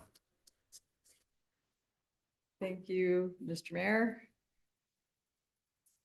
Yes, so I had requested to have this pulled.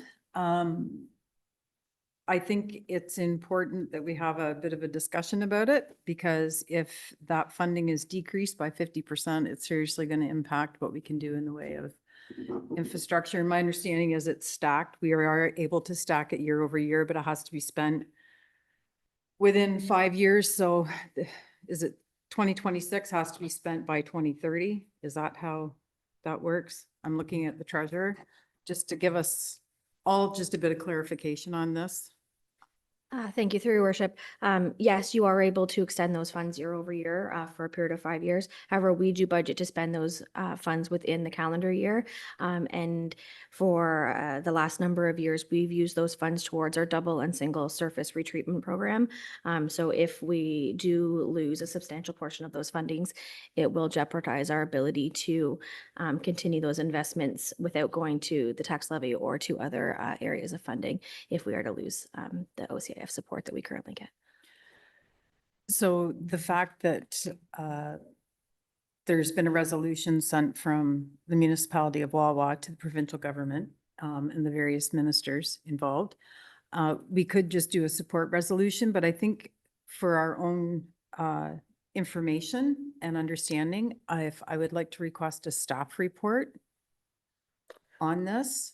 May I do this now or shall I do this at inquiry? Well, let's, we pulled out the resolution from Wawa, so I think what your intention is to note, receive and support that resolution from Wawa. Did you want to do that first? Yes. Okay. Thank you. So we'll look for a motion to note, receive and support the resolution from Wawa. Moved by Deputy Mayor Calver, second by Councillor Hicks. Is there any further comments, questions, concerns with respect to that? Councillor Hicks, or sorry, Councillor Shank. Councillor Hicks, and everybody has definitely a valid point.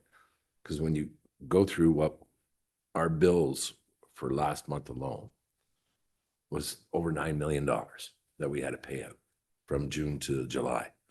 And when the county took $3.7 million out of that, but when you go through all the bills of day-to-day operation, a lot of people have no understanding of what the impact would be if you ended up losing or they ended up reducing some of those things. You know what I mean?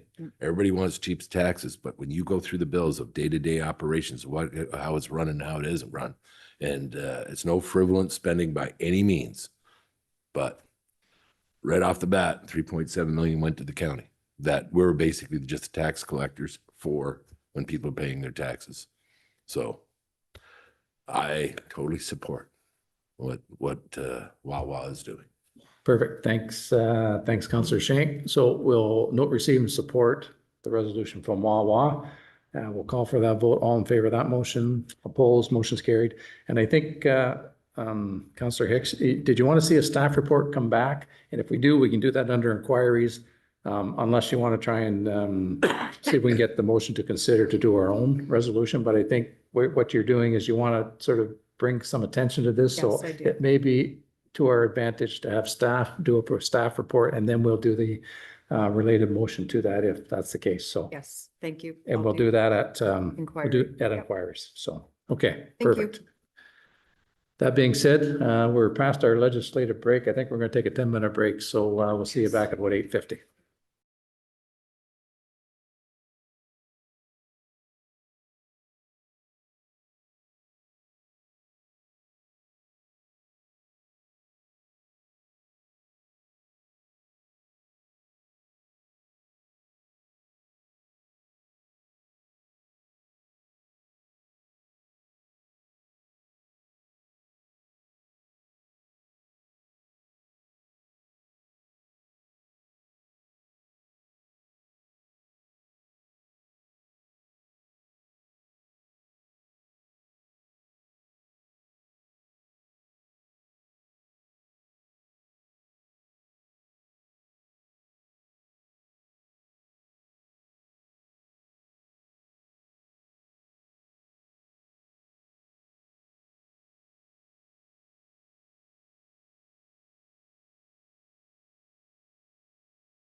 Welcome. Continuing on, next up on our agenda is the E11 update report. Mr. Grant, you're going to speak to that, so whenever you're ready. I am. Thank you, Your Worship. I'm going to give the E11 report in two parts, if you will. So one was a matter we said we would investigate to give council another tool to aid in policy-based decision-making and sort of being able to assess complaints coming in a geographic area and over periods of time. For that, I'm going to turn things over to Diana Tyner shortly so she can give you an overview of the tool that will be at council's disposal. And then for the second part of this particular report, I'm going to go over the notify counselor function on the E11 because I have had some concerns from various members of council or a few members of council that it's not working as intended, and we did look into that as well. So I'll give you a breakdown of that. So by way of background, this goes back to about May of 2025. Following several iterations of first there was a notifying system that was primarily email based. Then we went to a database system. Then there was some concerns from the vendor who used to give automatic notifications, who then changed it to try to adhere to privacy legislation. There was some interest in members of council to have that notification system operate as previously intended, with the proper privacy ramifications in place. At that time, staff presented the option of having a database system where you could narrow down geographically and time-based, as Diana is going to show you. And we also explored restoring functionality without making an investment. And I'll give you a breakdown of how that went. Spoiler alert, it didn't go great. With that, I will turn things over to Diana to unveil the new tool, which will be at council's disposal.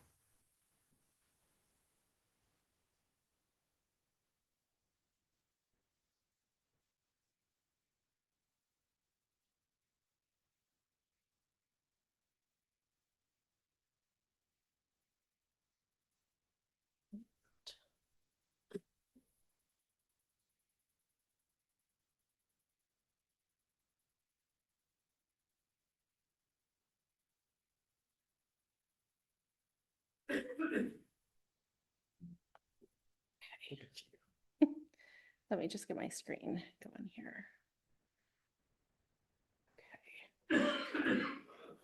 Okay, can everyone hear me okay? I did include a short, like 5-slide presentation, but I think just in lieu of time, we'll just skip right to the live demo if we could. So we wanted to create something that was useful for council. And so in doing that, we basically pulled the data from Access E11 and we spatially mapped it.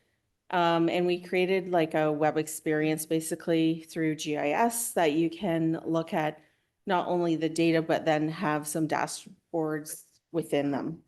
So just at first glance, we also overlaid the ward system for the entire township basically. So we have Ward 3 up at the top, 1 and 2, and it's interactive. You can zoom around in. Just on a high level, when you start to zoom in, different dots represent different types of concerns that residents logged.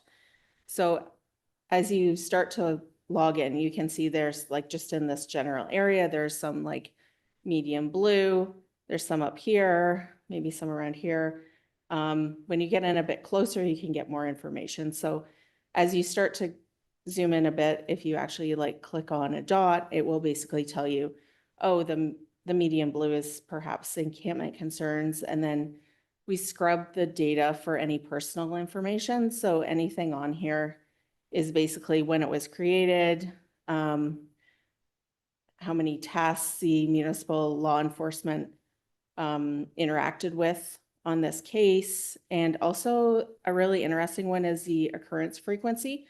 So if it's an ongoing concern, if it's a first time, if there's been multiple concerns on that same area. And this is just an interactive viewer basically You'll also notice that some of them have, like this one has 10 records attached to it for this area. You can also zoom out to other areas like perhaps this area over here. There's some different colored. These ones kind of can show a cluster of like illegal dumping. There's other ones up here that's, let's click on them quickly, gravel road concern. So from a high glance, you can start to see some trends. We've been collecting this data for, I think since April of 2023. So we have basically 3 years worth of data. Within that, there's some also grass complaints. You can kind of see clusters of, if you're interested in understanding which color each dot is. There's a lot, I know, but you can scroll down. There's also a few other steps. So from this page, you can also, if you had wanted to file any other kind of concern, you can click on this. Just move this if I can. I'm just going to click back. You can also click a direct link to our website, or the second portion is basically our dashboard that I'm proposing. So the first section of the dashboard, let me just move my screen here, basically also is the same map that you just seen. And then on the side here, you can also basically select by basically a department. So let's just say for tonight, as an example, I'm going to select animal services, bylaw, garbage, public works, and like water and sewer. This is not dynamic. So this is just like a view from 2023 to 2026. But if you wanted, at the bottom, there's multiple tabs down here that show different information. So this one basically shows like temporal changes over time of the cases that I just selected or filtered to. So you can see in May of 2024, there was 147 garbage complaints. Just some of the other peaks, there was some animal services back in December of 2023. There's also public works in March of 2025. And over time, if you can also deselect certain ones, or you can choose like a date range, like let's say I'm interested in just ones from 2025. Quickly here, I'll just, and then fast forward to, let's say September 30th. It's dynamic, so the data will change behind whatever you filter it to, basically. So again, you can see the peak values in here. You just have to remember basically to clear out your searches, or it will stay on whatever you're searching on. So I'm just gonna move forward. I also included an overall case breakdown. So from the beginning of time since we started collecting data, there's been basically about 24% of public works concerns. Bylaw represented about 27% in the green color over here. There's also garbage represented a huge portion of resident concerns. The next tab basically shows the average time to close cases. So there's multiple variables or factors that also affect how cases are closed.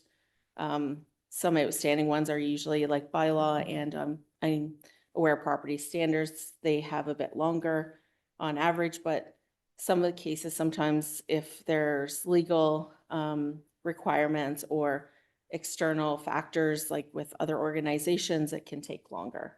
So this basically shows on a breakdown of the average number of days it takes to close cases. I also included just a tab with raw data. So this is all the data since we've been collecting that you can kind of skim through. Again, it's been scrubbed for any personal information in here. And then the second portion is basically, I also thought it would be interesting, I'm just gonna back this out, to look at basically some ward information. So I overlaid the wards and then filtered it for each ward. these numbers are representative, so I'm still fine tuning it a little bit, but you can see per ward for the last 3 years, basically Ward 5, there was logged probably the most complaints of all of them. There was about 24% versus Ward 3 with 22%. There's also an external one. So those are cases that come in from outside of our boundary, or also some cases where people don't log the actually area of where the occurrence happened. So they're there, and this is like dynamic. So if you actually click on Ward 3, for example, the data here will change. You can also, the last portion is shows basically, again, I broke it down per ward. So this would be Ward 1, Ward 2, Ward 3, and then Ward 4 and 5, which I would consider more urban wards. You can see the breakdown is a little bit different for, I'm going to say like Ward 3, for example, the biggest issue is like public works. Perhaps you could maybe say due to some gravel roads versus Ward 1 that it looks like garbage is the largest percentage with about 37%. This one up here is also basically a case breakdown. Once a case is completed, how it's actually logged. So even though we say it's completed, is it resolved? 52% is versus some are submitted to external agencies. There's also actions initiated or closed actionable items, or not actionable, sorry. And then the null would be cases that are still open. And so, yeah, I just wanted to give you kind of a chance to have a peek at it. And this, again, would be a tool used just for council. Great, thanks, Diana. Go ahead, Councillor Hicks. Thank you through you, Mr. Mayor. Thanks, Diana. Diana and I had a chat the other day because I had questions and she was kind enough to answer them for me. So just to reiterate, this tool is currently available for staff, unscrubbed. Currently, right now, staff have kind of a back end view of this, but they're not using this tool. They're not using this tool. So when we see the mapping that's being done for the E11 report that comes out monthly, there is a lag on that. It's not showing right up to the day. It's a 1 month lag. This is real time. This is so if I as a counselor log into it today and I say I want to see everything going on Ward 2, it's going to show me as of today everything that's Ward 2. If 3 things get input tonight, overnight, tomorrow when I log in, I'm going to see 3 more E11s in Ward 2. Okay, so that's our ultimate goal in the end, through you, Your Worship. But right now, currently, it's still being pulled manually. Okay, but we do have applications that we can use to make it. And this is the proposed solution to the notify your counselor. Okay. So through you, Mr. Mayor, this would be a policy level solution that I would say would give you an aggregate view of the complaints that you're getting, that you can zero into specific areas to help you make policy decisions. Appreciating that the notify your counselor has a long history and there might be different feelings about it. I'm going to have that conversation with you separately. So this would be the typical tool you would see at a council level, where you would take a look at the bulk of complaints and thinking, do I have a policy problem here? Am I getting garbage in this area? Do we have encampments in that area? Do we need to make a shift? Because those are the kinds of decisions that your table is charged with making. That being said, council invested in a notify me problem and gave citizens the option to notify their council members. So I'm going to address that in the second half of this report. If I may just state that I'm familiar with Power BI. I'll need a refresher, but I think it's a great tool because if you're If you're looking for, no, but you mentioned policy, but this is also not necessarily work order, but you're looking at it and what are your trends on Friday and Saturday and where do you need to have people leading up to that? And when are people noticing that garbage is being dumped? Well, maybe we need to have bylaw and or the OPP sitting at that side road or that intersection on these days. So I think this is a great tool. And I'm kind of excited to just get in there and start clicking buttons. So when we get to notify your counselor, I'll be ready with those questions. Thank you. Thank you. I think Deputy Mayor Calver has a question first, and then I'll get to Mr. Grant. Thank you, through your worship. So this is again another part of the E11 system. It really hasn't worked since we rolled it out, at least in my opinion. I'm still not getting reports and stuff. Is this going to clear all of that up? Because I'm just, every time I see E11, I get really, really excited. So through you, Mr. Mayor. So that's the second part of the conversation today. So E11, lots of it works. The notify council section does not work consistently, and we'll get into the reasons why. The other thing I would say is this is a really good example. One, Dinah will never tell you the mountains of work it took to get to this point. I acknowledge that. That is an incredible feat, considering everything else you're asked to do, from soup to nuts. But it's a really good example of database decision-making that will, this kind of database decision-making will help us avoid under or overreacting to things. So sometimes people will see things on social media, you might get a phone call. You know, getting to this kind of reliable data across the board as an organization will help us understand, is this a complaint or a problem? And every complaint is serious, but if you get numbers of them in the same particular area, it's something that we would need to come in and address with a service level or a policy solution. If it's an individual complaint that doesn't have a lot of others around it, it's still something we need to take very seriously, but it's a more individual, customer-centric solution. And in the absence of this kind of data, it's difficult to make that determination without greater context. Good, Deputy Calver. Thank you. One more. So with this E11 system this here, when people do go online, they do the report an issue, they had 2 or 3 photos, it kicks them out because not enough room for 2 or 3 photos. Will that address that as well? Like, are we going to have more room for people to actually put in the information they need?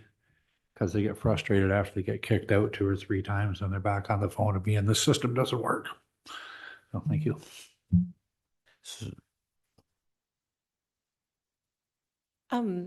Yeah, through you, your worship, we we can reach out to the contractor who actually we're kind of on his like beta team. So any feedback like that, yeah, we would be happy to relay it to him to perhaps give us some other options. Okay, thank you. Yeah, because I know even myself, I've tried to put them in for people, and you know, if they've got 2 decent quality photos, it just comes up in red.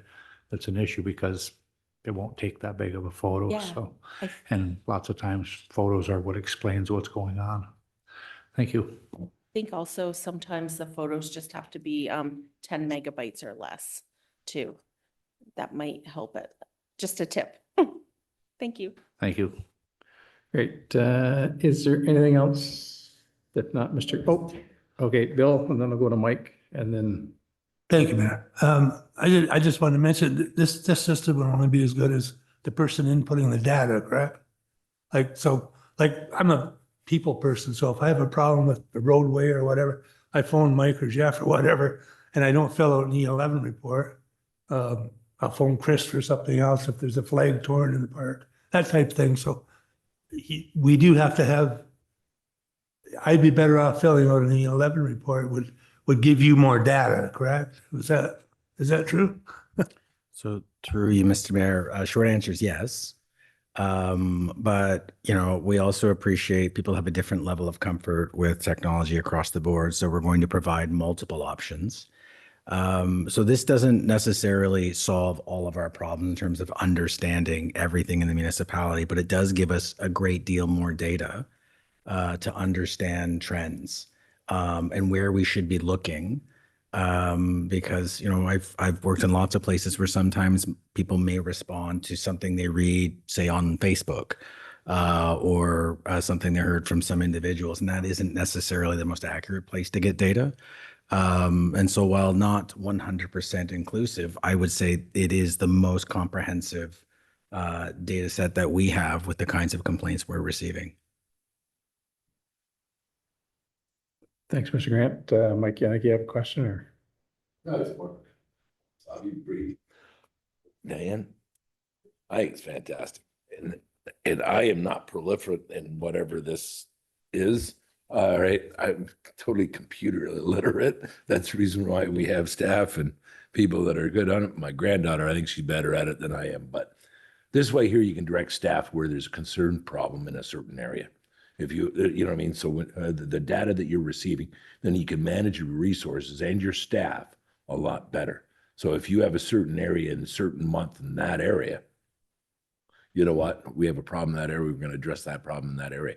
And then you look at the response time, what you had up there, if it was actual data, was 3.9 days, I thought, from the time the complaint came in, the time it was resolved. And this way here, there's no errors. Oh, I wasn't told, or I thought they were told, or I was this. Then you actually have somebody behind, because everybody hates, and I absolutely despise it, and you get put on hold. All right, oh, you go to this, hit 1 for this and 15 for that or anything else. I'm not saying so much here, but if you have a complaint, you can see that there's an end product that actually the problem's being resolved. So no, kudos to you. And I'm the farmer, I'll feed you. You do those things and fix that up. That's great. Great. Thanks, Mike. Go ahead, answer. Practice makes perfect. I've been saying that for years, but it still doesn't fit. If you can run your combine, your tractor, or your vintage truck out there, you can do an E11 report. They are not difficult. They are not difficult to do. So practice makes perfect. And you can't screw it up. It'll stop you if you're doing something wrong, and then you just go back and try again. So, and if you have a problem, call me. I'll help you out, Bill. I'll walk you through it. Staff will walk you through it. But the thing is, it's getting that information in there, because then we're making not, well, Joe Schmo said, or we feel that it's hard data. And that's what we need if we're going to make good decisions. Financial being the primary one, because resources are a finance issue. So, yeah, so that's my spiel on that. Thank you. Great. Thanks, Ange. Mr. Grant. If there are no more questions on the database, I'm happy to move on to report a problem. And thank you, Diana. Tremendous work. Okay. So that was sort of an example of not only with the complaint-based system, where we want to go with decision-making across the board with data collection and making those kinds of decisions. I would say that the system is really good at collecting complaints, and it does relate to the quality of information put in.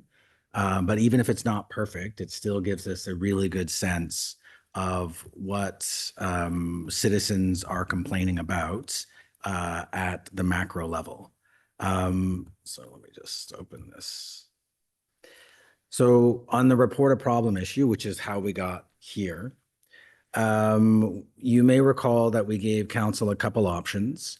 So the company itself turned off the automated function to meet privacy legislation. It was the easiest way for them to do it rather than rejig things.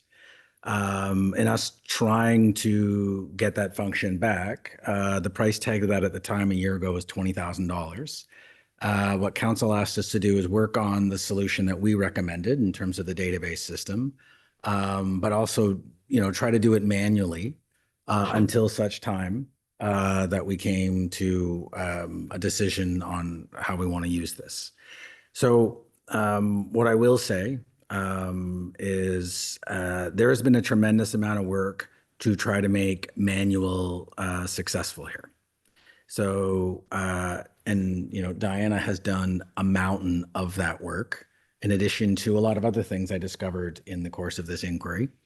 So standard operating procedures for staff of how to more consistently use the E11 system, which included numerous training sessions with staff across the board. Had specific training on functions within E11 that could be used with the notified council of when complaints came in and were completed. That was a manual process to ensure that we didn't include too much personal information, which we're obligated not to include. We had data improvement workshops to better include how data was collected and how staff, input information to make sure it was consistent across the board.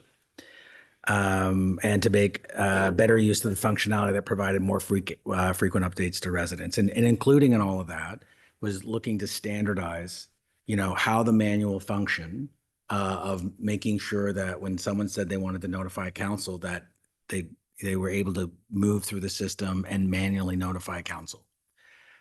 So we have had varying levels of success in trying to do that. And I would say when I dug into, the mayor and I had a pretty lengthy conversation on it not that long ago, and I'm grateful for that. And when I took a look at why manual functions didn't work 100%, 80%, 70% of the time, different people are operating with E11 differently. It is a manual process because without an upgrade to the software itself, we're asking it to do something it was never meant to do. And it doesn't mean we can't do that. I would just suggest that the manual side of things didn't work out very well. So when I took a look at this about why we can't get the consistency with a manual function, despite training, despite workshops, we made a pretty legitimate effort to do this manually. So what I have found in the course of doing this is use of the E11 system exclusively to track E11 complaints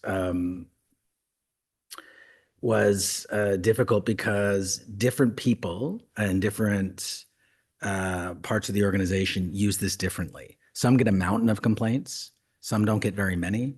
Some, when you want to notify your counselors, often people hit the button. Sometimes they don't. So the fluency in that is different because some people just don't use it very often.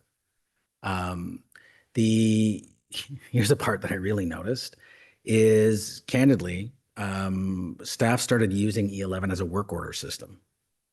And it wasn't just a notification system. They started using this because the system itself, if you jerry-rigged it, for lack of a better term, offered them better functionality to track their work than the tools they have at their disposal today for many of them. So, for example, Parks and Recreation was originally using the E11 complaint system to fire work orders to themselves. And, we took them out and created their own E11 system. And by we, I mean Diana, another thing that she did during the course of this project. So that data that they were producing by issuing work orders didn't go alongside citizen complaints and pollute the data. So we pulled that out. Bylaw still uses this particular system because they're complaints based. IT and communications uses this system as a work order system. And so some people can, like bylaw, can do it within the same system and they use it often. Some would have to go from their E11 database into the complaint system. Others don't use E11 for much of anything at all. Some people with a work order system, it's paper-based. I understand that some parts of the organization still use 3-ply, carbon copy, to do work orders because that's what they have. Some were using a software system borrowed from another organization that is now defunct. So they're on Teams and phone calls. And so what we're asking people to do is to go in and use an enterprise function of a manual process to make sure the notified counselor function is working. When the way that they're integrating those complaints, which often cause work orders, is not an enterprise function. And so what I mentioned to the mayor the other day when we were chatting about it is I think council has seen firsthand, and for the deputy mayor who's raised this many times, you're experiencing the pain that we're experiencing. This is something that I'm speaking with staff about to take a look at, but so with that in mind, I don't believe manually we're going to get there in a way that's reliable if council wants to continue with a reliable, individual complaints coming in and getting notified of those individual complaints rather than just having the aggregate. There are solutions that we can offer. So one is we pay the company that runs the 11 to make the modifications on the back end for a cost of $20,000. It will automatically do that, and we won't rely on individual people who use it to varying degrees in addition to whatever work order system they've created for themselves. That is the most reliable way to try to get you to 100% of every time the button's clicked, it'll notify you. Another option is to amend the intake form to make it, if it goes to council, it goes to you, and you can work with it. And the ones that don't require that go to staff. I would say that would create a lot of work for you. I understand. And then the other is to remove the notify council button from the form entirely. But those are the options as I see them. The manual function, for the amount of time and effort and resources we poured in to try to making that work, along with the work order systems, I don't think we'll be successful. And this is these are the options where I think we can either be successful or decide that we're going to go a different way. And with that, I'm happy to answer any questions. Thank you, Mr. Grant. This Councillor Hicks. Thank you, Your Worship. Okay, for me, option B is off the table. I am not I can't answer my during except for 2 months of the year, the business day, I can't answer my phone. I can't, and I'm yeah. So I would go with option C, and I would say take that $20,000 that they think it will cost to do this and start developing a proper work order system that is consistent across the entire corporation. And that's where you're going to start seeing bang for your buck. The general public, from what I've seen, are all very proficient when it comes to a keyboard. There is nothing preventing someone from doing an E11. If they don't get a timely response based on the matrix that Legislative Services provided for, in particular, and I'm referring in particular to bylaw enforcement, by all means, reach out to your ward councillor directly. Pick up the phone, call, reference the incident number, and I am all over it. But I can't create, Ward 5 had what, over 1,000? There's 1,400. Ward 3, I think, had 1,000. There's no possible way that we as individuals can take that on. So I think it needs to be pushed, whether it's through the newsletter weekly, that people need to sign up for the newsletter. They need to be aware of the website. They need to be doing the E11s themselves. If I notice something, I do an E11. But the money is going to be better spent with the work order system, because that's going to give better data to managers and to finance.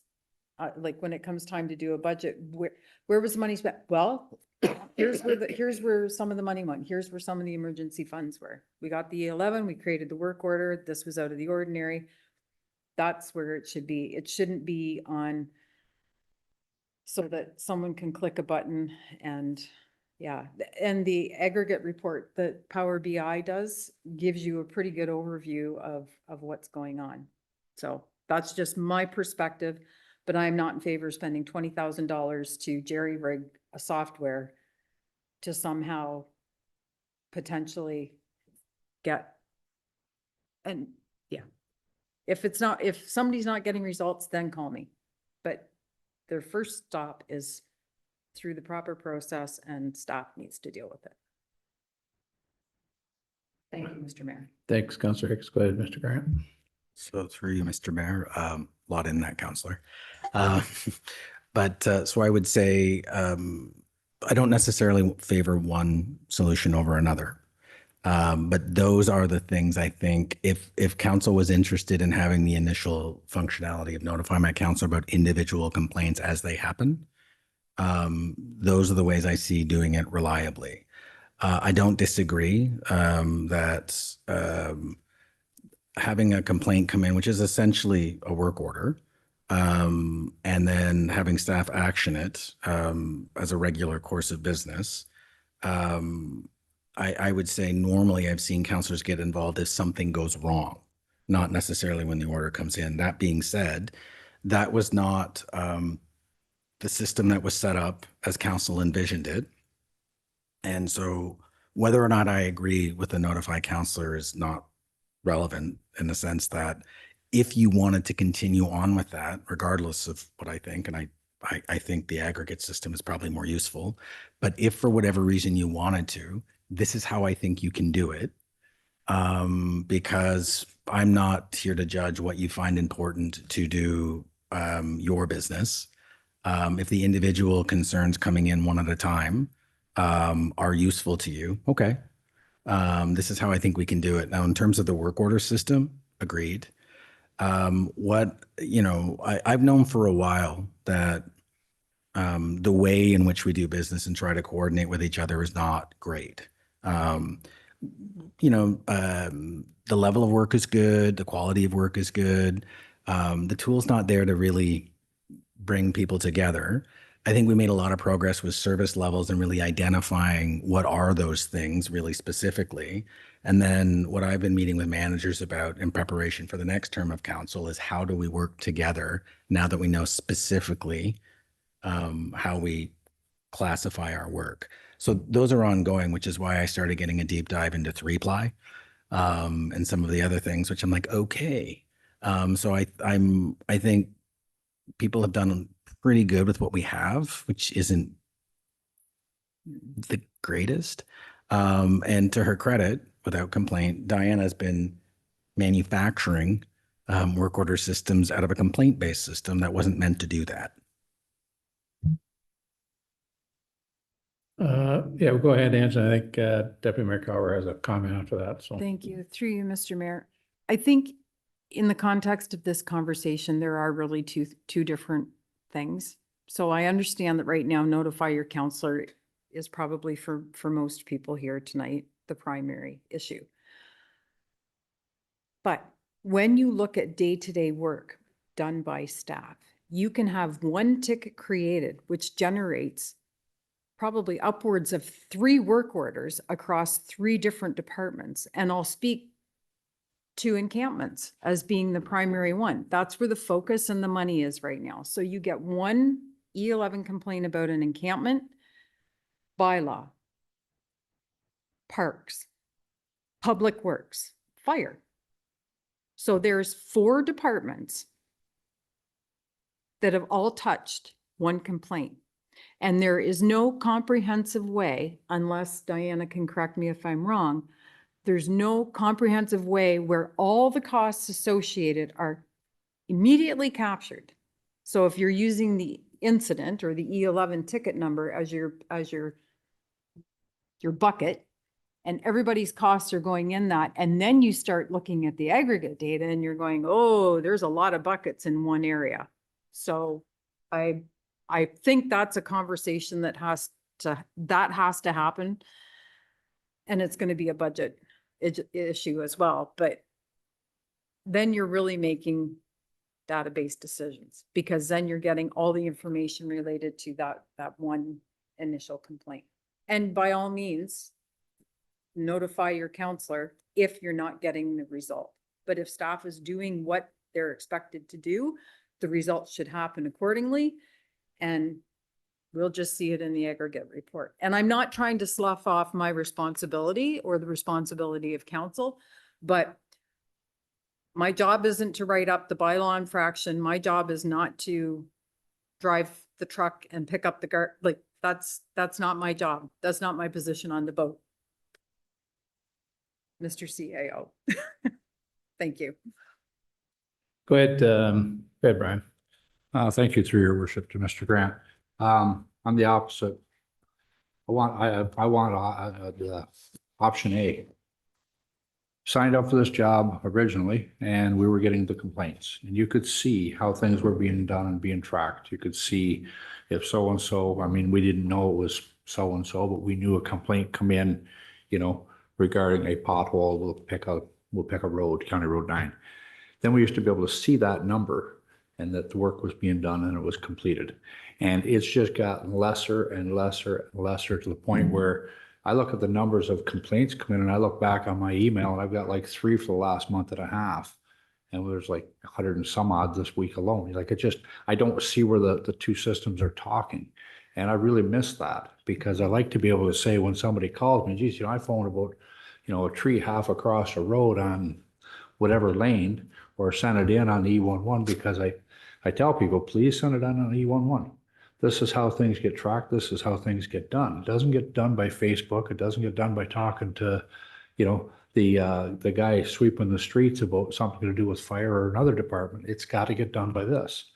This is how it gets done.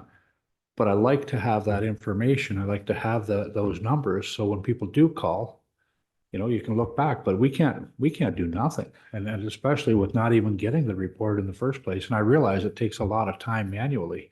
So I look at $20,000. That's a lot of money, but I guarantee it doesn't even begin to touch the amount of time that we're asking our workers to do it manually for a job that's not getting done. I think $20,000 is a very small price to pay to have it done automatically, to relieve the work off the staff that they can do more meaningful stuff. That's the way I see 20,000. I'm sorry, Ange, you don't see it that way, but that's how I see it. Thank you. Thanks, Brian. Go ahead, Mr. Grant. Yeah, and so through you, Mr. Mayor. Yeah, and I think just to clarify the reason it cost 20,000, it's unusual to have a system where information comes in to a council member and generates a work order at the same time. That's fairly unusual, but we did find a solution for that. So whether or not the value is there, that's a decision for council to make. Just to reiterate sort of some of the points that Councillor Hicks made. Yes, I think from a work order perspective, there is a challenge here, because candidly, it's probably a little worse than you think, in the sense that the work order, so an E11 comes in, sort of generates a work order in the absence of a work order system. Because it doesn't connect all those departments together, there are emails and Teams calls and a manual way to sort of connect on an issue to tackle it. You know, one of the conversations I was having with the team in some of the annual management interviews that I'm doing is, if I quantified the hours it was taking to figure out how to connect the person in, and who the right person was, and then quantified by their hourly rate the amount of time that took each time, there's a cost to that, and it's inefficient. We know it. And we're doing, you know, one of the things that we're doing, like, would E11 be the tool that I would choose for a work order system? Well, no, it's not a work order system. Now, I wouldn't go out and choose a tool at all until I understood what our needs are. And that's what we're doing now. So I learned really early in my career, never pick your tool first, because then you have to cram everything you're trying to do into what's available. So, you know, what we're doing now is starting at the management level, figuring out, you know, how do you do your work? How do you assign work, track work? How do you connect with other departments? What's working well, what's not working well? Then bring it down to the staff level to figure that out. Identify what do we actually need here and what are we trying to do? On that list would be if a member of council, if we wanted a notification system, well, that's part of the criteria. And then once you figured out what your needs are, then go look for a tool. But I've seen too many organizations make the mistake of tool first because I had a very good demonstration from somebody, and they were poorer for it in the end. Thank you, Mr. Grant. Is there anything else? Councillor Hicks. Thank you, Mr. Mayor. Follow-up question for Diana. So Power BI, we get access with no personal data, but we would see the incident number, we would see the location of the incident, we would see what it's relevant to, whether it's garbage, potholes, encampments, fire, grass, whatever. So not getting a personal, like not getting an email into my inbox, I can still see, because I might only get to notify your counselors a week. So that tells me that not everybody that's completing an E11 is saying, notify my counselor. Because I think there was, what, 900 or something in Ward 2. Stuff's getting done, because I'm not getting a lot of calls unless they're all going to the mayor and the deputy mayor. Or somebody else, I don't know. So staff is obviously doing what they need to do. And the ones where I'm notified, usually by the time I've read it, it's closed. It's come back closed. So, yeah. Right. I think Diana was going to answer my question. All right, sir. Just Sure. quickly Yeah, go through ahead, your Dan. worship. Yeah, Power BI, you can also send webhooks, which is like an email that basically goes back to you. There's also an integration already built in with Esri or GIS. So it uses the Esri tool to basically map it and have an integration as well. So that is also another option as well to basically build out. And if quick follow-up, Esri is PSD citywide. Am I right? That's the citywide is part of that? Through your For worship, shop? in a way, somewhat. I do believe it's a partner of them. A partner of them. Okay. I thought I'd read that somewhere in my earlier research. Thanks. Is there anything else? Yep, go ahead, Mike. I want to get off of this topic. So no offense, guys. You know what I mean? Like we can beat the dead cow dead thing. You got 4 months left, guys, out of this mandate. You're not going to reinvent the wheel now. All right. So that's going to be going into the budget for next year. In the meantime, this lady has given you the perfect aggregate information. All right. How many calls, what you're getting, what type of call it is, and everything else. So let's move on. Sorry, Mr. Mayor, but I'd like to get home sometime today. All right. And then what we do in the meantime, the staff is going to go ahead with the IT and everything else to find out exactly what Councillor Hicks has said about the work orders, because she's more knowledgeable on those things than technical than I am or ever will be. So all I'm saying is if you could have a report, all right, to come up what you need and what you don't need to make it all efficient, make everybody work cohesively and more efficiently, great. There you go. I'm gonna expedite it even more so, Michael. I'm gonna suggest that we've now identified a problem. And you're absolutely right. We're way beyond the point of trying to fix this problem now because it's gonna cost money and time. So I'm gonna add an option D as opposed to A, B, and C, is that we're gonna receive this for information. Further, council endorse having a monthly update to the statistical analysis tool that has been built for council's use. And option D is just to leave the thing the way it is now. And then we will fix it next term.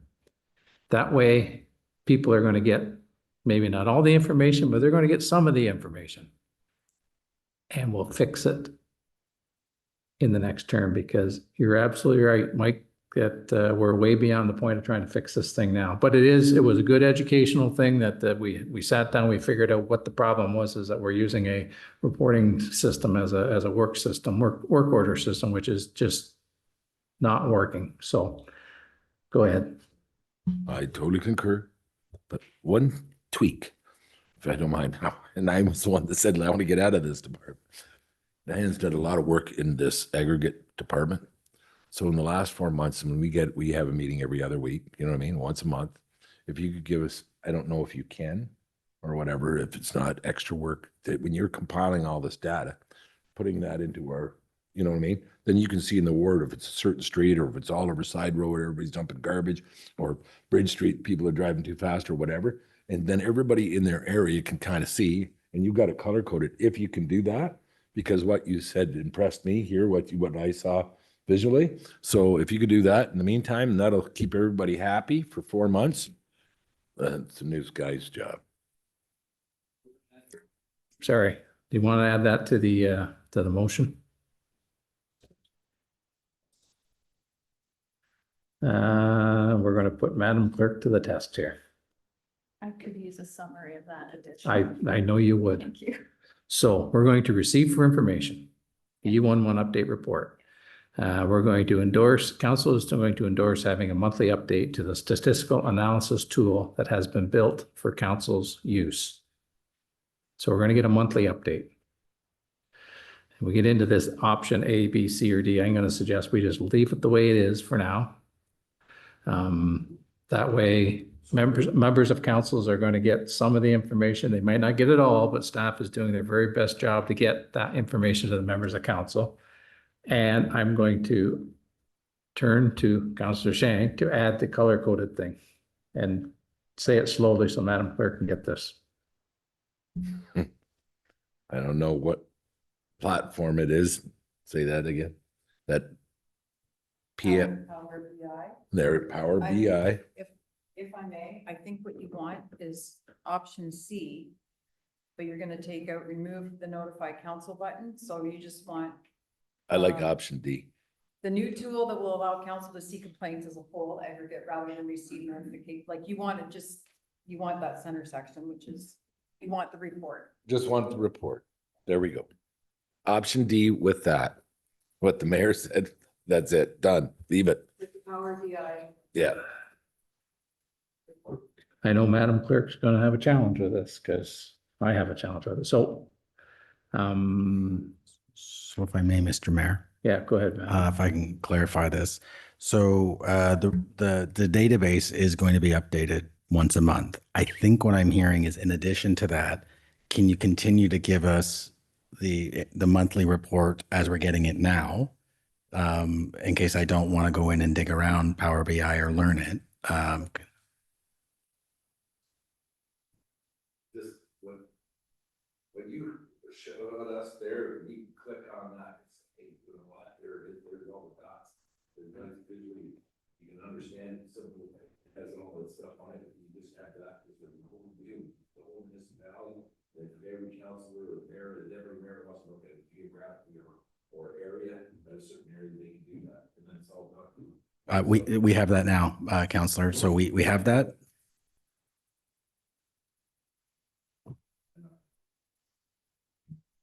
Big A's of red, and there's so many columns of this certain area, and that's what confuses me on a lot of those looking, but that individual dots there. That's what I was thinking about. You know what, option B, leave it all alone. That's making it smarter all the way along, and forgetting the other stuff, fighting cats. I'll go to your office. Simple as that. Option D, don't complete it. Option D. Madam Clerk, Yes. are we good? Okay. Does everybody know what we're talking about? Do we have a mover and a seconder? Moved by Councillor Shank, second by Deputy Mayor Cowper. Is there any further comments, questions, or concerns with respect to the motion that's on the floor? Seeing none, all in favor of the motion on the floor? Opposed? Motion is carried. Now, it is now 9:45. And we've got a little ways to go. So we're going to pare this down. Unless you want to sit past 10 o'clock. But we're gonna have to sit past 10 o'clock just to get to the end of this thing, but we're gonna get rid of some of these things, but we're not gonna do them tonight. So, Mr. Knobs, we're gonna start pairing. 10.8, that's something that we need to do tonight. Your worship, no, that is not. Time is of the essence. And 10.7. I'll defer to Mr. Nanton, but I don't believe we need to render a decision to meet legislative timelines. Through you, Mr. Mayor, it'd be within the statutory time limits to move forward with the zoning amendment for 10.7 this evening. Sorry, Dave, we should do this tonight then? We should do this evening. 10.7 we're gonna do. 10.6. County Road 11.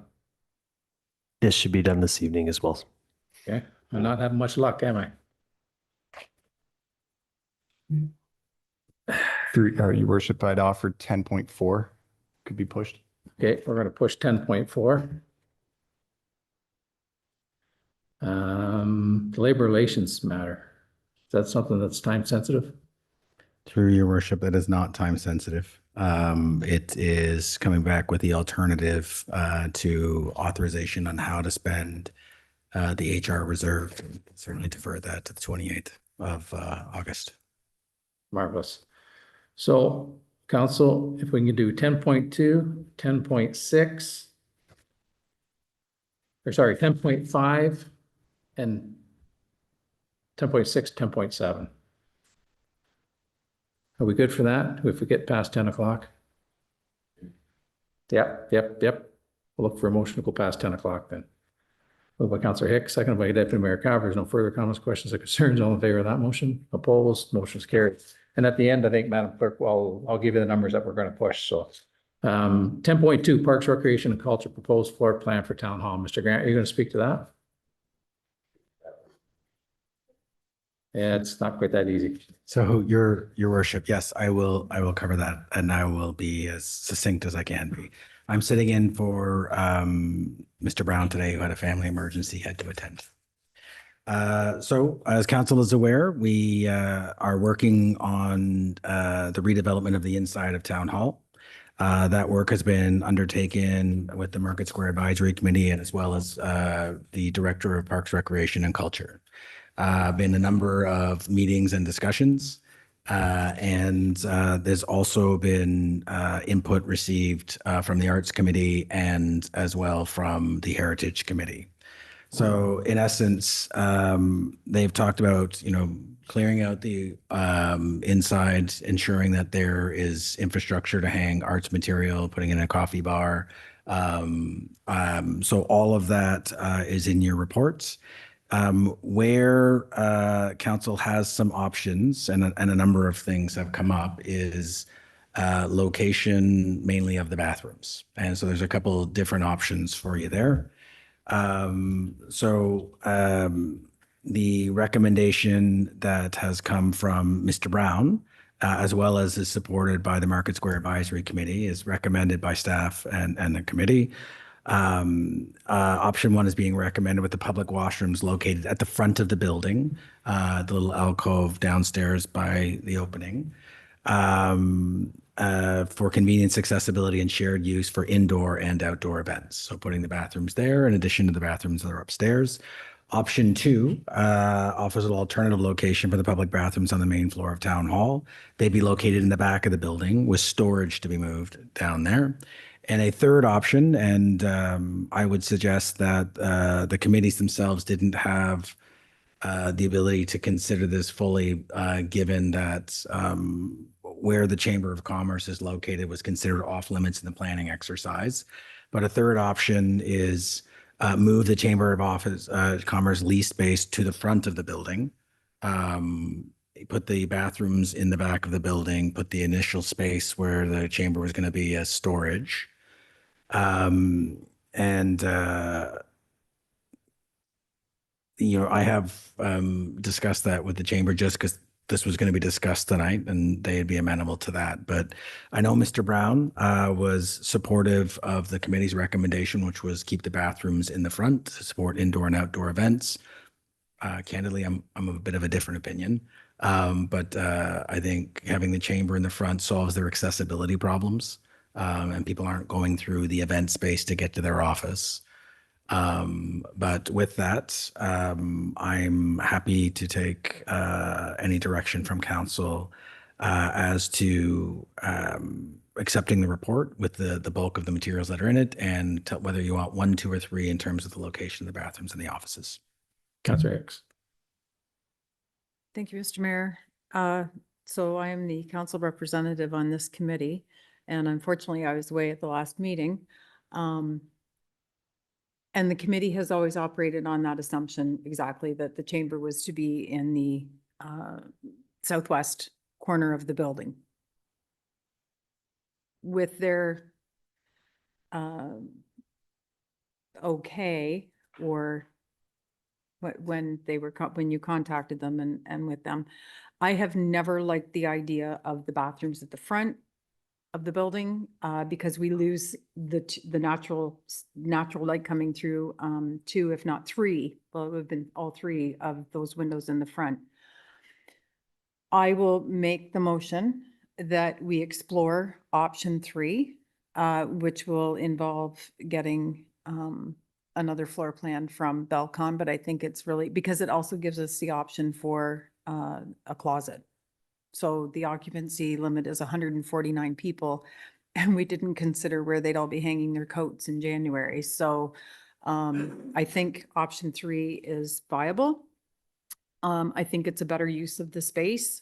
So if any of the committee is still watching now or subcommittees or are watching tomorrow, feel free to give me a call if you have any questions, but I really do feel that option 3 is a viable solution and will meet everyone's expectations. Thank you. Thank you, Councillor Hicks. Go ahead, Deputy Mayor Calvert. No, Councillor Hicks pretty well said it right there. I was going to make staff recommendation for option 3, so thank you. Great. Thanks, Deputy Mayor Calvert. Is there anything else? We're looking at a motion that council received for information, Parks, Recreation, Culture, proposed floor plan for the town hall report, and further that council approve option 3 as the desired floor plan for the new community space inside of town hall. And I think Councillor Hicks explained option number 3 very clearly. It's placing the Chamber of Commerce in the front of the building, which has many, many options. The back of the building where they were going to be is a part of the facility that I think would be better suited, to be quite honest with you, for storage. It's a part of the facility that was never abated, and I think it'd be more appropriate if we use that for storage. And then there's a number of different advantages, especially with the bathrooms in the back, because originally when the bathrooms were put in this building, that's where they were. So I'm almost thinking that there's probably still holes and plumbing in the floor that would assist us in doing that. So I thank council. I thank the committee for the work that they did on this. All the committees were invested into it. I had some different ideas as well, but they've convinced me that this type of floor plan is the way we should go. So thank you to the committees that has put the time and effort into making this happen. And I know I, for one, am going to be very excited to start to see some of the progress that we're going to see downstairs, because I think it's going to be an absolutely marvelous and fabulous facility for our community. So thank you. So anyways, too much I've said already. So we need a mover and a seconder. Am I correct? Or no, we got a mover and a seconder. Councillor Hicks and Deputy Mayor Calvert. Is there anything further anyone would like to say? All in favor of the motions on the floor? Opposed? Motions carried. We're passing by 10.3, 10.4, 10.5, growth and infrastructure, local adoption of official plan amendment 53 report. And Michael and Dave, whenever you're ready.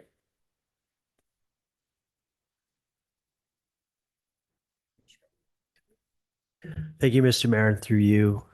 So with respect to the official plan update proposed through amendment number 53, just real quick overview of the history. So in 2021, the project was identified to move forward. Public meeting was held in January of 2022 in accordance with the timeframes of the Act. Ultimately, that led through public consultation to a first draft in May 2024 being issued, and that was followed by a public open house in June 2024. The findings and outcomes of that agency, public authority, and stakeholder review. Comments were incorporated into a second adoption draft that was dated May 2025. These were all made available through the town's website to move forward with continued engagement. That second adoption draft was further amended with consultation with the ministry and county and incorporated comments received to date. The final version that was considered and circulated with the agenda tonight was the April 2026, so that being the third version of the updated official plan. As outlined in the public meeting tonight, the local newspaper public notice was put forward July 3rd, 2026 to meet the requirements of the Planning Act. The version brought before for consideration for council represents a lot of work on behalf of the town, a lot of engagement and work on behalf of the consultant to prepare a plan that respects local values and concerns while conforming with the policy direction of the county official plan as well as the policy direction of the PPS. Our recommendation this evening is for council to pass bylaw 2026-0060 to adopt official plan amendment number 53. And we're available for questions or comments. Thank you. Thank you, Mr. Nanton. Is there any questions, comments, or concerns with respect to the motion, or sorry, the report that Mr. Nanton has provided or the presentation? Seeing none, we do have a recommendation that council receive for information the growth and infrastructure local adoption of the official plan amendment number 53 report, and further that council pass bylaw 2026-0060 to adopt official plan amendment number 53, subject to minor amendments to ensure conformity with the County of Lennox and Addington's official plan as proposed, to be updated through the OPA number 3. Moved by Deputy Mayor Calver, second by Councillor Norrie. Is there any further comments, questions, or concerns? Go ahead, Councillor Martin. Thank you, Mayor. I'm still going to be a bit of a dickhead here maybe, but I still believe that there should have been one more open house. So I'll be voting against it tonight, but it's just something that I think that the residents of the town deserves to be able to give their input. And since I asked before if there was a time frame that we had to have it done, then that's just my feeling on it. Thank you. Great, thanks, Councillor Martin. Is there anything else before we call for the vote? Seeing none, all in favor of the motions on the floor? Opposed? Motion's carried. Okay, growth and infrastructure.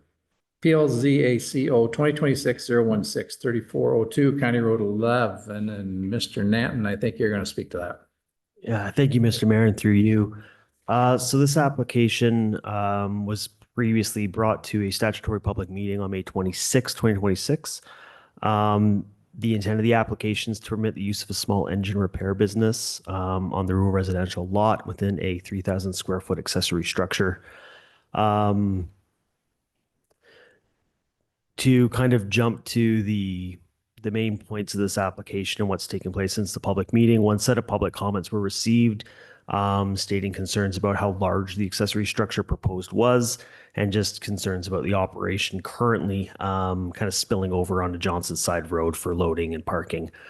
Since the public meeting, I worked with the proponents. We've actually agreed to reduce the size of the building by 500 square feet to cap it at 3,000 and move the building another 3 meters into the site. That's just going to afford more area for loading, parking, and staging and give a bigger build in a better setback, pardon me, long term, just to kind of make it more compatible with adjacent uses. Currently, it also operates within about 2,000 square feet of accessory building, so expanding it to provide some residential storage isn't that great of, it's a reasonable expansion of existing conditions. With consideration for that, the policy framework, site conditions, and the surrounding context, staff brought forward a recommendation. The application is consistent with the PPS, conforms with the county and town official plan, and is appropriate for the site. We recommend approval of the zoning bylaws presented, and I'm available for questions. Thank you. Thanks, Dave. Is there any questions, comments, concerns with respect to Mr. Natten's presentation of the report that's in front of us this evening?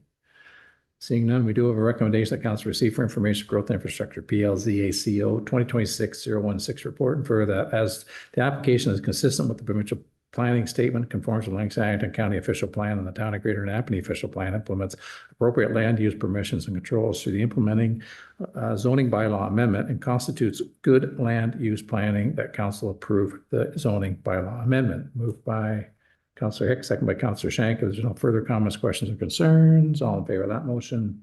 Opposed? Motion's carried. Growth and infrastructure, 256, 268 Newburgh Road. Dave, you're going to speak to that. PLZ ACO 2026-023. Thank you, Mr. Mayor, through you. So this application was heard earlier this evening through agenda item 6.3. Because the application had no public comments of concern or agency comments, we elected that it was appropriate to bring forward to items for consideration following the public meeting. With that stated, the application only seeks permission to establish 2 dwelling houses on the one lot. No additional relief from the R5 zone is going to be required to permit the redevelopment of the site. It's appropriate within the context of the adjacent neighborhood and built form. And the policy review is supportive of the application. Staff are bringing forward a recommendation to approve the zoning bylaw amendment as presented through the bylaw this evening. I'm available for questions. Thank you. Great. Thanks, Dave. Is there any questions, comments, concerns with respect to the presentation of the reports in front of us this evening?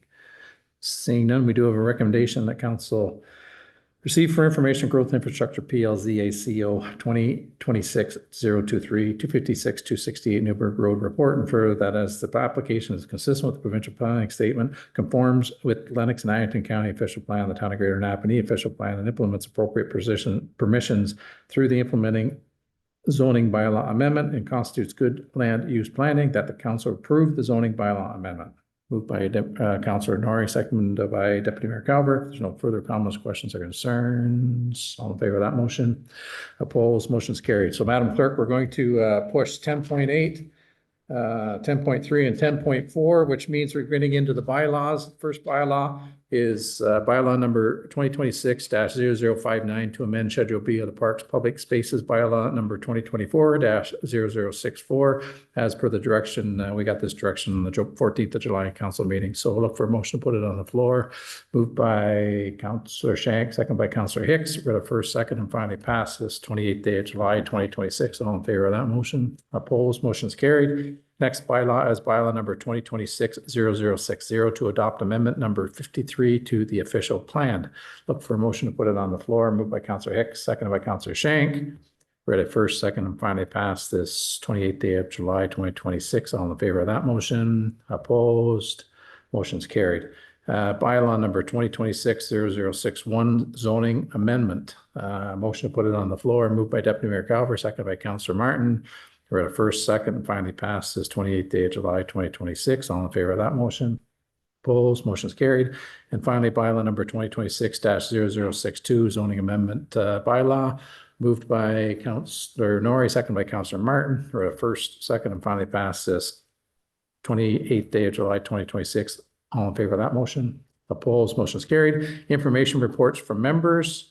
I don't know if anybody has any information reports from the members. Don't see any inquiries. I think Councillor Hicks wants to make an inquiry about getting a report to come back with respect to OSIP, but I'll let you explain that. Yes, thank you, Mr. Mayor. Yes, I would like to request a staff report. Unfortunately, I am not here on the August 28th meeting. Another wedding. At any rate, and I know that things are busy, so if it needs to be pushed off until September, if it's time sensitive because decisions are being made at the provincial level, then by all means, I'll see the report. I'll probably watch the meeting. Yeah. Okay, we'll let Ms. Hamill, she can figure out how much time she's going to need and get it back. And if we have to push it to the first meeting in September, we can do that as well. So, all right, thank you. Are there any other inquiries? Seeing none, no notice of the motions that I'm aware of. Oh, sorry. Yes, there is. Councillor Hicks. Yes, this is the one we pushed from the last one, so. Last one? Yeah, go ahead. The purpose of this is as a result of what happened on County Road 9 with the oak tree canopy. I would like to make a motion that council directs staff to draft a policy for the protection of the municipal tree canopy under which the town will plant 2 new trees for every healthy tree that is removed from town property as a result of town initiated works. And further, that council direct that the draft policy be brought back to council's consideration prior to the end of this term. When I say healthy tree, obviously we can't replace every single ash tree. That's a given. If it's half healthy and half dead, I still think it should be replaced, but we can define that later. So that's what I'm looking for. Thank you. Thanks, Councillor Hicks. You're going to make that by way of motion then? Second by Councillor Shank. Is there any comments, questions, or concerns? Deputy Mayor Cower. Thank you. Just a question. So is this in Greater Napanee Broad, or is this the canopy on County Road 9 you're referring to? Sorry, through you, Mr. Mayor, to Deputy Mayor Calver. This is throughout Napanee, but I'm bringing it forward as a result of all of the discussions had at the county level about what was going to transpire on County Road 9 and 41 regarding the tree canopy. Yes. Okay, thank you, because I know the county's doing 4 trees for every one they take down there. So. Yeah, I understand that. Thank you. But yes, this. I think it's, Yep, go ahead, Mike. not to belabor this, but I think it's an excellent point to do. Because if you look at any of the old pictures of Napanee and the historical thing with the big mature trees that are down through there, so for future generations, and try to keep the aesthetics of Napanee and the surrounding area. That policy should be, especially with all the diseases that there is now and a lot of the trees. So I think it's a very good policy that I think Councillor Hicks brought up. So, yeah. Yeah, and I think staff are trying to do that as we speak. Anyways, they're already actively doing it. So I don't think the transition, the biggest problem, Mr. Grant, I think will be whether you're going to have the time to put this thing together. So I'll let you comment to that. So through you, Mr. Mayor, to members of council, I think we can. What it would probably look like is it would be built into the work planning process. So as we're mapping out when work is going to happen, in addition to taking a look at things as where the water and sewer, where's the power, where's the this, how many trees are likely going to be impacted by, the work where we're taking the trees, healthy trees out that wouldn't necessarily need to be taken out. And as Councillor Hicks has so kindly articulated, it's healthy trees. So when we take down ash trees or dead trees or anything like that, then that's just a public service. So we will move swiftly to put that in, but for council's awareness, that's likely where it's going to land as it's built into work plans. Yeah, go ahead, Ange. Just one further note quickly. It goes without saying that every other option should be explored prior to cutting down a mature, healthy tree. So if that could somehow be incorporated in the policy, that would be that every option will be explored prior to getting out the chainsaws. That would be good. Thank you. So through you, Mr. Mayor, Councillor, I think that goes without saying, but thank you for saying it. Great, thank you. Do we have a vote on that? No, I don't think so, or did we? We got to move in a seconder, right? Is there anything further? Seeing none, all in favor of the motion is on the floor. Opposed, motion is carried. New business. Is there any new business? I'm not aware of any, but is there any new business that anybody is aware of? Seeing none, announcements. Is there any announcements anyone would like to make? Sorry, go ahead, Councillor Mayor. Just quickly, a lot of positive compliments to downtown, how it looks with the flowers. They're well looked after in the Canadian banners. I do my early morning Saturday wanders, and I see the students watering them. They're quite a happy bunch. They're enjoying what they're doing early in the morning, and they're doing a great job. So just pass a shout out to them. Thank you. Yeah, great. And I agree with you that the town does look pretty good downtown with the flowers and stuff. So thanks for bringing that up. Is there anything else? Deputy Mayor Calver. Thank you, through your worship. Yeah, today marks the day that 1 year today, or 1 year ago today, that Councillor Pennell passed away. And just happens to be we're at a county or a council meeting for his anniversary. I just wanted to bring that up and say how much we all miss him, and wish he could have hung around just for one more. Thank you. Great, thanks, Brian, and well said. Is there anything else? Seeing none, CAO's remarks. Mr. Grant, do you have any remarks for us this evening? Nothing for me this evening, Your Worship. Thank you. The forward counter, we've all had an opportunity to look at. Is there anything in the forward counter anyone would like to address?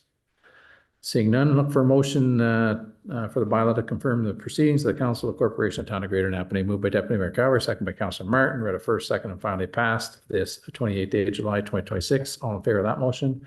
Opposed? Motion is carried. And motion to adjourn. Moved by Councillor Shank, second by Councillor Hicks. No further comments, questions, concerns. All in favor of that motion? Opposed? Motion is carried. Thanks, folks. Again, another heavy agenda, but we got through it. So thanks again.